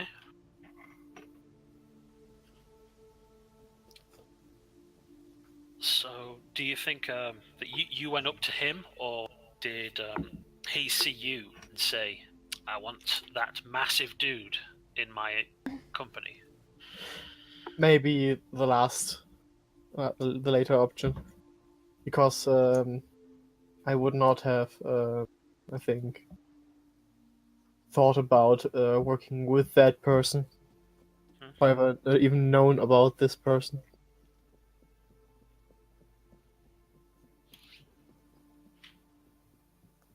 Okay. And Tamar, was it again? Yeah. Tamar. About I think- Tamar. Tomorrow. I think what may have happened is like, obviously he's planning his journey. They're going to make the journey. They're going to go, and they're looking for people to go on the escort. Mhm. They may have seen me going around the town, and like possibly helping people, and then just seeing me heal them. And they're like, and they may be thinking like, we could possibly use a healer. You can never go wrong. And with a healer. that guy just seems to be walking around. And so maybe that way I'll just like maybe one of the brothers or somebody in the company's noticed that and it's got back to them. And then I've jumped on it and I've kind of maybe just seen it as like I've jumped on it as like maybe this may be a sign somebody's just randomly come up to me. I've not sought them out, but they just came up to me, so I may see it instead of like, sure, and just joined on. I mean, someone who Neverwinter is in a bit of a boom, and it has absolutely very little in the way of safety standards and health and safety legislation. Once again, because our friend Dagult Neverember is refusing to enforce any law except for the absolute defense of the city, because Yep. he doesn't have the 'Cause he- authority of a king, and he he wants wa- people to make him a king. Yep. He wants the city, but he just wants to see it get destroyed. So he's defending it. There's it's like I imagine there's some merchants, of course, that are very happy with the state of affairs and not so happy. And the company of like mercenaries that are theoretically supposed to like protect the city and are just going around collecting taxes at the moment is it's a bit of a thing, but who knows how that'll turn out. But so anyway, as I was trying to say, so someone who's like going around and saying, "Oh, you got injured by falling off that scaffolding," I just heal you, no charge. Is probably going to get a bit of Attention. Yeah. Attention drew to them. That's like, what's he doing? Like, why is he doing it for free? Like, what are you doing? Yeah, he's And I'm just like, I'm just helping them. They were hurt. they needed helping. So definitely, if they hear about, oh, there's this guy who's just, healing people for free, no charge, I think, oh well, our carts run over people's feet, and sometimes our people get stabbed by goblins, so that could come in handy. That's a good way to get in. Yeah. And I think you said once you healed Hjalmar after he was moved. Like, was that it? Or did you keep up like a little friendship after that? Oh, I think it was more like, like I saw him that he was down, and obviously picked it, like kind of helped pick him up a little bit, even though he's like bigger than me. I'm like 5 foot. I'm like 5'5", but I'm not that strong, so I'm still kind of meager next to him. But yeah, I healed him, and then we may have had like a back and forward for like maybe over a drink or something. Yeah. And then just like we kind of split ways, where I just kind of went off, and obviously Hjalmar just went on his way as well. We had a little conversation after that, and just finding out what happened to him. And then we just kind of maybe passed each other every so often in the city. Okay, so two bestest best ever friends, and two people just like, all right, mate. No, that's good. How's that Nice go? to meet you. You're a nice guy. I'm a nice guy. Let's hang out. Here's some beers. Perfect. Okay. So, absolute besties on both sides. I think that's us completed then, unless I've forgotten anything. I've got like 10 minutes to spare, so Yeah, that's good. any questions and stuff so far? And there is one thing I remembered to talk about, but like, is there any other stuff you need answering or talking about? You don't have an issue if I take light hammers instead of javelins. It's actually worse in every way than a javelin, but it's more appropriate, I think. What you mean is like equipment? Yeah, it gives you the option to have like 5 javelins are a simple weapon. I was wondering if I could just have 5 light hammers, which are just worse javelins, essentially. Oh yeah, that's fine. Like I said before, if you want to make equipment substitute, that's fine. Obviously, I've got no equipment right now. I think I've got a staff and a short sword. Because I added them in. Obviously, don't take as equipment like a magical item or something like that. Oh, I already have this bracelet of healing and this bag of holding. Yeah, and the bagpipe is also magical and gives me 3 levels in bard. But your background, Bartinus will give you a bunch of stuff, and you'll also get a bunch of stuff from your class. Yeah, I hadn't added it yet. That was the thing. Yeah. I just added the arcade focus thing, and then just the. Yeah, I the think short most of it is also in the compendium SRD thing. All of it's like a scholar pack and everything. I think I'm missing like one weapon, like a crossbow, leather armor, and a scholar pack. Also, if you might ever get bored of your life as the warlock, join the Barbarians. I've heard that they live a merry life of killing and raging. The barbarian. Oh man, why has somebody never made that class? I don't know. Isn't that what one of the new subclasses is? Like College of Swords or something? Oh, that's Yeah. good. I don't know. I have never actually played a bard. I always wanted to, but I'm always ending up as a melee fighter.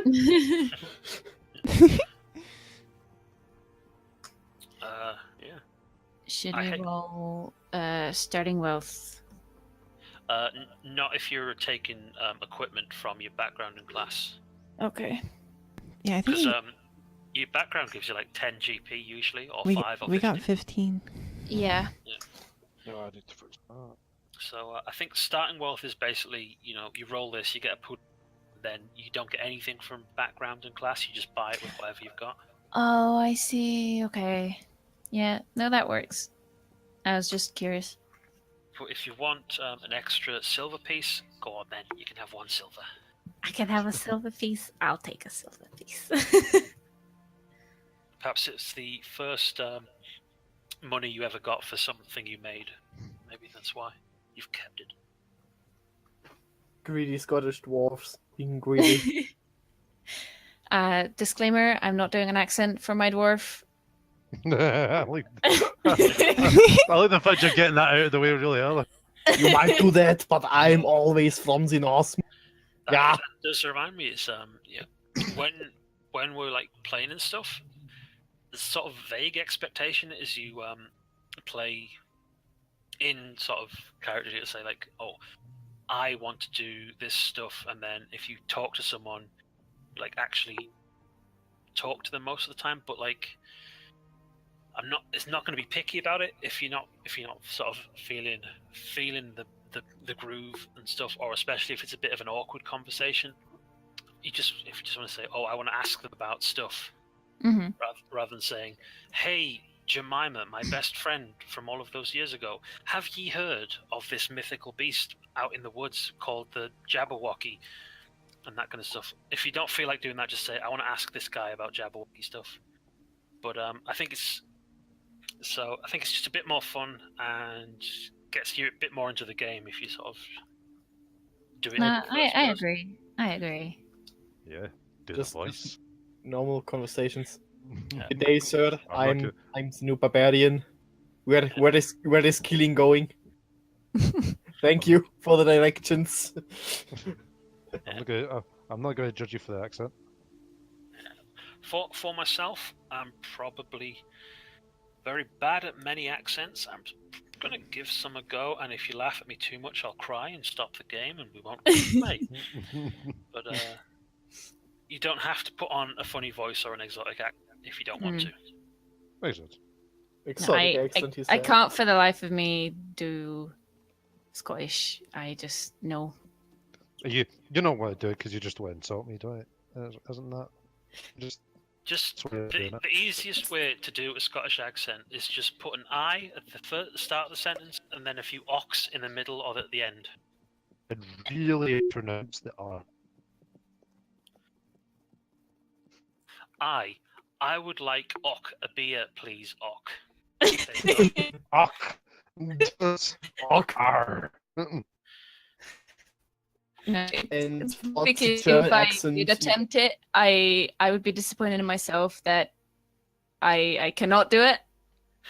Yeah. Plus, I wouldn't sound as good as a Scotsman like yourself. I Bar. see. Oh, no, stop. Blue Scotsman. Yeah. You'd be surprised that I think there are some Scottish people with very bad Scottish accents. Oh, some of the voices, man. But anyway, was there anything else, or is it... Think that was all. Okay? Hello. Just so you know, I'm taking the 2-person tent, so you don't have to worry about it. Make sure you have a bedroll and a blanket, though. Oh, our Belgian friend has joined us at the very last minute. Yeah, I thought I'd at least come and say hi so you guys get familiar with my voice. Oh, I see how it is. You only come after the game is about to end, huh? Well, I'll be late to every fight anyway, so. Did you decide what sort of Well, character you want to play? I'm trying to figure out. Like, I'll play something at range, I guess, considering we already have two sort of front lines. I mean, you can just play what you want. I mean, we can all just be beef boss and go in there together. Yeah, well, you guys could do that. I'll be the back. I think you've pretty much got all of the traditional needs covered. You've got like Yeah. someone that can stand up at the front and take damage, and someone that can heal damage. And well, actually, I don't know. I think you could. I think you could. Well, Yeah, we've you've got both two got that, clerics. We've got two clerics. Well, we've got a cleric and a warlock who's a hero. And a And then we've paladin. We got- have plenty of healing. We've got Yeah. paladin and a Yeah. barbarian. Yeah. And a barbarian. Are you gonna go celestial barbarian? I am not sure. I am. I'm Disappointment. very much torn between the ancestrals and the good old totem bear warrior that can just stand a beating until everybody's already dead. If you go for the celestial barbarian, I think everyone in the group will have a divine connection. Yeah. That's true, actually. I'm thinking about it. You know, 1d6 radiant damage on the first hit sounds nice. The thing about the Forge Cleric though is it's more utility and helping out with buffs than it is healing. So Well, I mean, I'm not You're one of expecting those you people. to. I'm not one of those people Yeah. who's like Um, expects a cleric to be like, I only heal people and do nothing else. yeah, Oh, yeah, no, definitely. I can enhance anyone's like armor and weapons though. hmm So that's like one of the first level abilities I get is like I touch like a piece of armor or a simple weapon that's non-magical and it becomes magical and it gives a buff to AC, or if it's a weapon it gets like a +1 to hit and damage. That's pretty So- cool. It's pretty cool. hmm I agree. I had a D&D game before that was very interesting. I need to find the graphic that I made about it. But it was basically about barbarians and axes. Where was the Discord server? Anytime this conversation about healing comes up, I always get reminded of that session that I ran for the Wilds, Zill. Where were you playing in that session where everyone was organizing the party, and then Josh was like, "Oh, I'll play the cleric," and then he showed up and he's like, Yes, "I don't," and then everyone's like, "Okay, we need some healing, dude. We're all going down," and he goes, "Oh, I don't have any healing spells." They're like, "Spare the dying." No. Oh, I found it. I'll just post this here. This was the first D&D related meme that was brought up. In one of my The very first one in existence. the very first for the character that I had back then. Oh, we'll get to see it, but the audience. The audience isn't gonna be able to see it unless you put it somewhere. To be It's honest, uploading, the audience is just going to be us looking back at it later. Yeah. I don't even see it. I don't see it. How much rations do you think we're gonna need, Zill?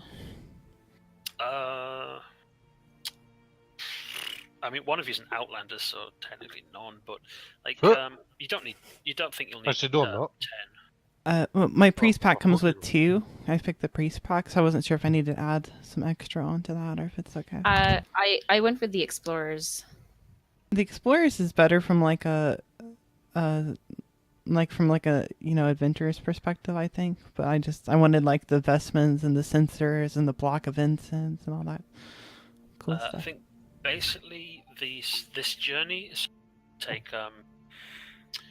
like about 4 to 6 days to get from Neverwinter to Phandalin. Mhm.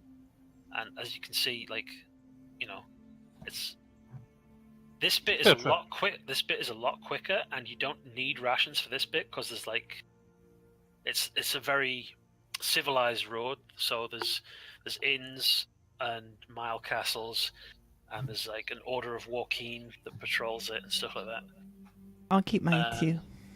So this bit is supposed to take like 2 days with a cart going along the trail. So 2 days rations makes sense. Then you just get some more in Phandalin. Yeah. But you would have like started the journey with whatever, with enough supplies to make it. Like he's not going to expect you to like live off the land. The Gundren guy. 60 miles. I went with the explorer's pack simply because of looking at how I was a blacksmith more than a cleric or like a priest or a religious person, but because that just made sense in my mind. There's yeah. Okay. Do you want to add like any of your ideas while we're gathered, Mr. Bandora? No, I still need to kind of figure out what you guys all discussed before I can really say what I want to say, I guess. I guess if you want, I guess everyone can like sum up in like a sentence or two what they've built so far, and then I guess if you need more, we'll just you can just I guess watch the VOD. Yeah, I was planning to watch the VOD for sure, and then I was gonna create my character based off like what I've heard, and then obviously check it with you for. Yeah, I've got a week, so like I said before, I want you to have like a bond with, well, not necessarily a bond, but some connection with another member of the party. So once you've got your like character, if you want to just ask someone, hey, can I get in with you guys and work that out and let me know, stuff like that. Okay. Okay, so in the meantime, we've got Barthandlus, who is playing A warlock / Aasimar. I came from a small village. We were a family of healers. My patron called me out when I got older, as I showed more power. And that's what's made me want to go out and journey an adventure. So it brought me to Neverwinter. And that's where I met Hjalmar, healed him. We had a laugh over a drink. Maybe passed here or there saying hello to each other. And then it just led on to the adventure with, obviously, everybody else. And the Dwarven brothers. so I think that covers it. yeah, just about. So that leads us into Robin, who is playing Hjalmar, who is Yeah, Hjalmar is a Bavarian, a very big guy, standing very tall. He had an incident in his late teens where his family got overthrown by an avalanche. The only things that he could retrieve from the great axe and the bagpie. He found a cave where he met one of the deep gnomes that do well the area, and the deep gnome basically took him in, and how do you say it? Basically cared for him in the deep gnome village until he was adult. And when he turned adult, he basically wanted to go out and explore the world, claim glory for himself, to let the name of his clan not be forgotten.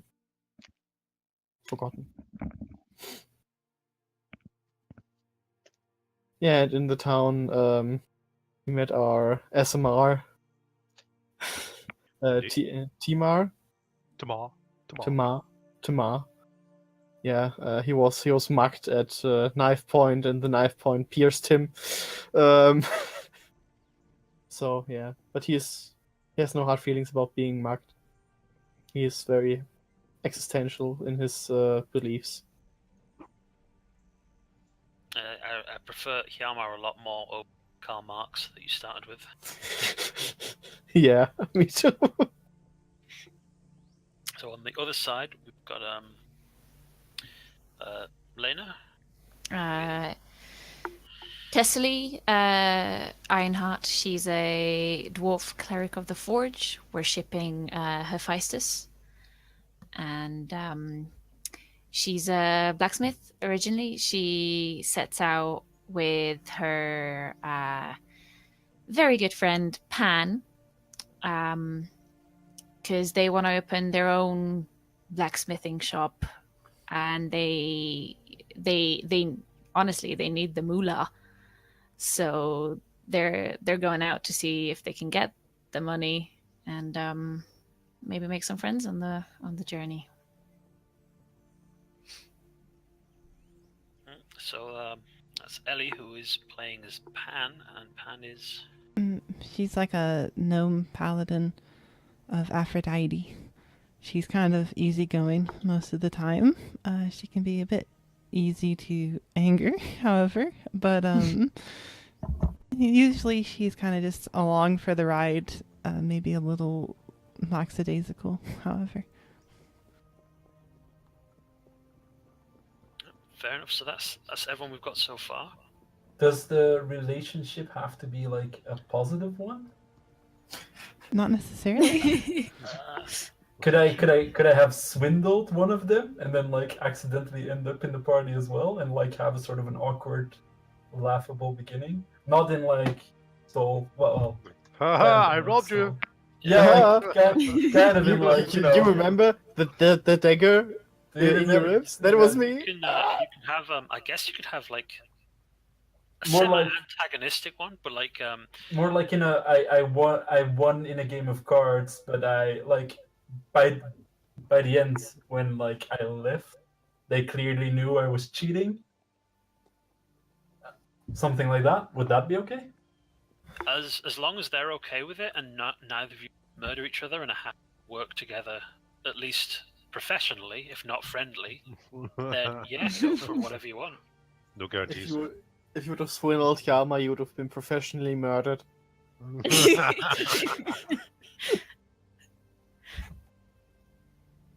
Okay, Because honor. let's not swindle Hjalmar then. Like, that seems like a solid plan to begin with. But no, like yeah, I was thinking like maybe along the lines of something like that. But I could also like have it be a little bit more kind. But yeah. Yeah, obviously they need to agree to have been swindled by you if that's Yeah, the yeah, direction yeah. you want to go. So Would yeah, as anybody long as, here be open to being swindled by me? Or are all of your characters like, no, you're dead to me after that? Because then obviously we can't go from there. To be fair, I probably wouldn't have played any such game. So, probably not me, because obviously I wouldn't have taken part. Because obviously I wouldn't have known you would have been like you would have robbed me or anything. So Yeah. it probably wouldn't be best for me. I don't know, I guess I could be open to it, although Ellie would probably come and kill you afterwards. No. She's not. no, it would probably be the other way around. If Ellie or / Pan got swindled, I would be like, why didn't you like have your eyes open the whole game? Like, how come the hard-earned money that we are saving for the shop and you freaking played it away? How could you? Oh, I could totally see Pan and doing something like that. All right. Well, I mean, I'll first work out my character, and then I'll see if like that's a route that I want to take, and then I'll contact Cassiope and Elle, I guess, considering they're the most open to the idea, and see if it's possible. Sure. yeah, like Damn rogue characters. I was thinking of either like a bard or like a sorcerer of some kind, like who's A got bard little- would be funny. who's got a little bit of an attention problem. You know what I mean? Like, We Just said this- think, At the beginning, there are and cannot be rapping dwarves. You know, I will rapping not. dwarves? I wasn't planning on rapping. I was more like so- planning on like, I don't know, playing card games and just being like overly social and, swindling a little bit left and right. You could always be the halfling formerly known as dwarf.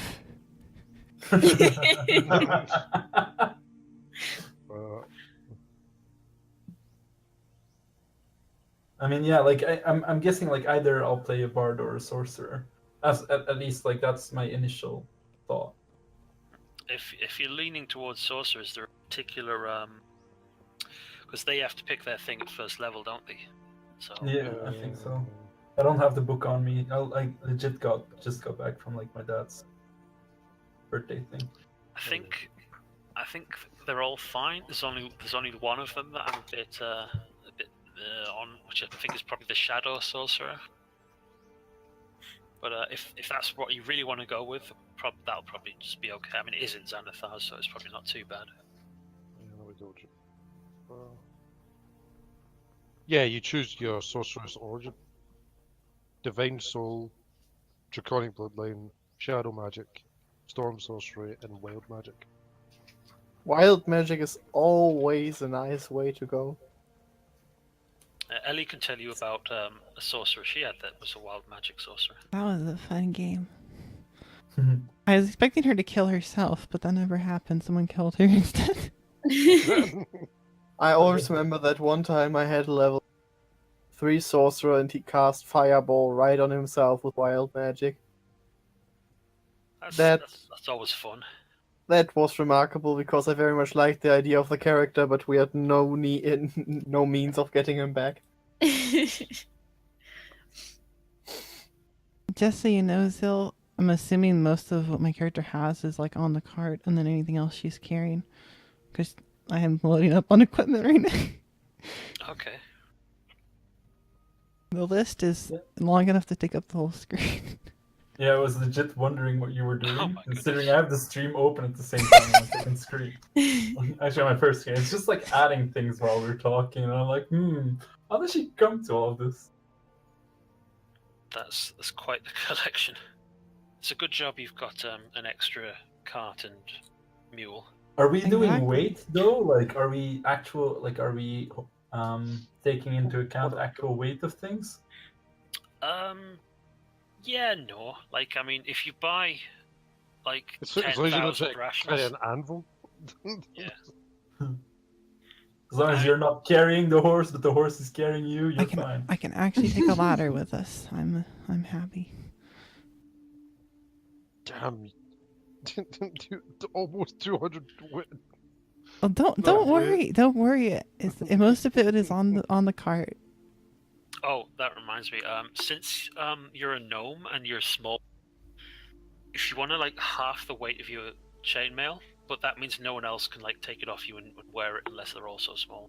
Yeah, I think like in game wise, I know like 5e doesn't really touch on this like previous editions did, but I think in game wise the idea is like, you know, your stuff is smaller and weighs less, but then just to keep things simple, you're not like halving the weight for everything for a small character in this edition. But I was seeing that the chainmail Yeah, got like 55 on it. You also have a ladder with you. Well, again, most of this is on the mule and cart that she got from her background, so that's why I'm loading up. She has a mule and cart, so Okay, yeah, that makes more sense now. If you want to like add like a blank one, which just says everything below this line is on the cart or whatever, then that might be easier. But... do you want to just give me an extra sheet, maybe then I can just move stuff over? Wow.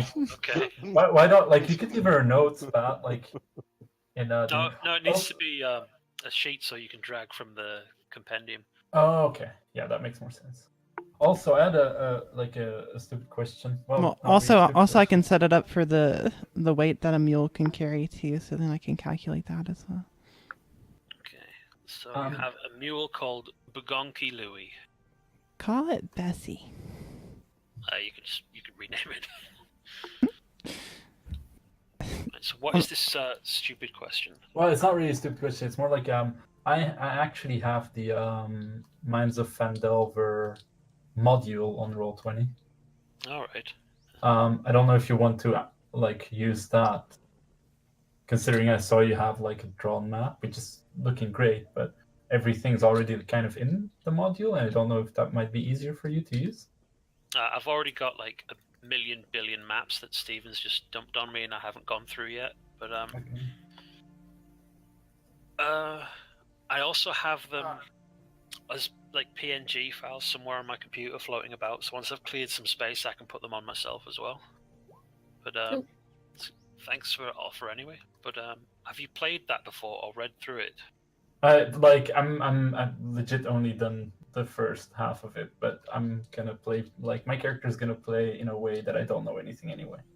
Okay, good. So I was just saying that things are the way I run it is probably going to be a bit different. yeah. Yeah, I'm that's great. not going to run it entirely as it's set up there. I mean, I've already made like Gundren Rockseeker like a semi-legitimate businessman instead of this upstanding citizen. Okay.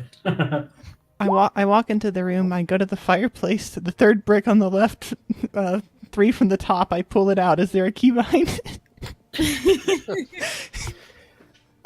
Also, I just go into the niche and put my hands on the sides of the wall, you know, just to flex a bit. To flex the muscle. Oh, I accidentally put on the mechanism for the secret door. Yeah. Do you want us to make tokens, Yeah. by the way, this week or no? Oh yeah, I was gonna come to that after. I think, but yeah, please, if you can, like, find me, like a piece of character art or something, dump it in the Discord, and I'll make a token that we can use. And Okay.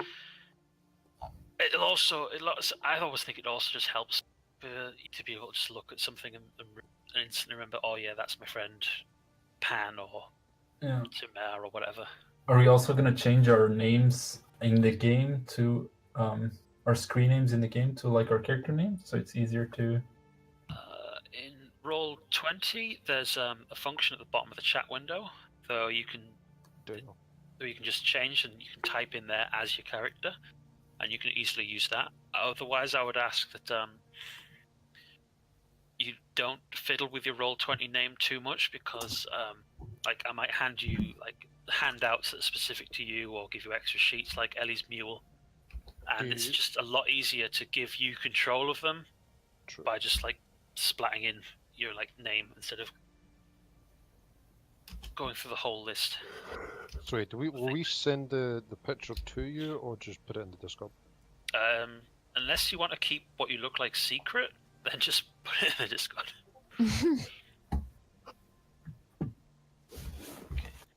Wow.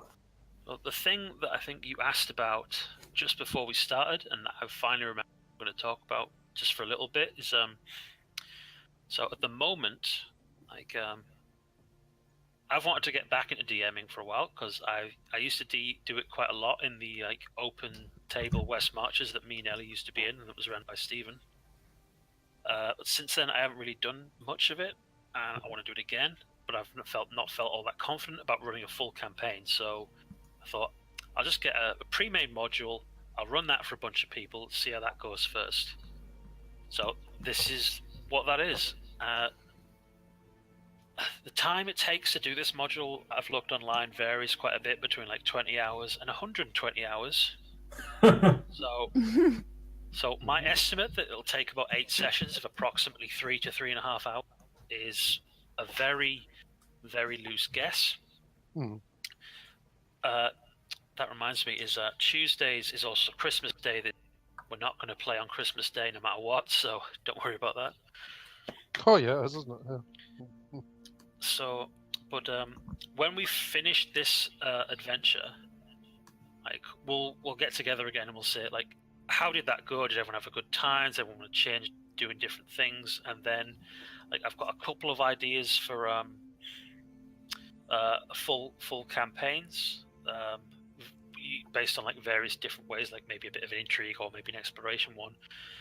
Or there's also the possibility that you know, you've got attached to these characters that you've made, want to keep playing them, and so we'll just carry on playing. Like after after this adventure as well, just go away for a couple of weeks and make some new plot hooks and baddies, and then we'll come back and we'll just carry on. But we'll decide that kind of thing, you know, when we get to the end. If people want to carry on and they haven't grown to hate me and everyone else on the team. All I right. already hate all of you. Sounds Nice. good. I liked you the most. So are we ready to Aw. close things down then? Yeah, I think so. Unless anyone's got any last things they want to mention, or I can't think of it. It'll probably come to me afterwards. okay, I'll note you down in this job interview because you didn't ask me a question. Self, Ah, what are you doing to me? what are you doing? I'm feeling incapable My now. efficiency! Oh, like, it was all very nice getting to speak to everyone. For you all Yeah, it wasn't. were okay. I don't Yep. think it was as awkward as it was. I'm gonna shut the stream down now. I have one question left. Oh, Hold on. Question before I shut down the stream. Bandora, from which part of Belgium are you? I'm from the what do you mean? Like the Flemish side versus the French side, or? Like from an east to west perspective. really, Okay, are you really? I'm shutting things down. I'm shutting. I'm like Because I'm in the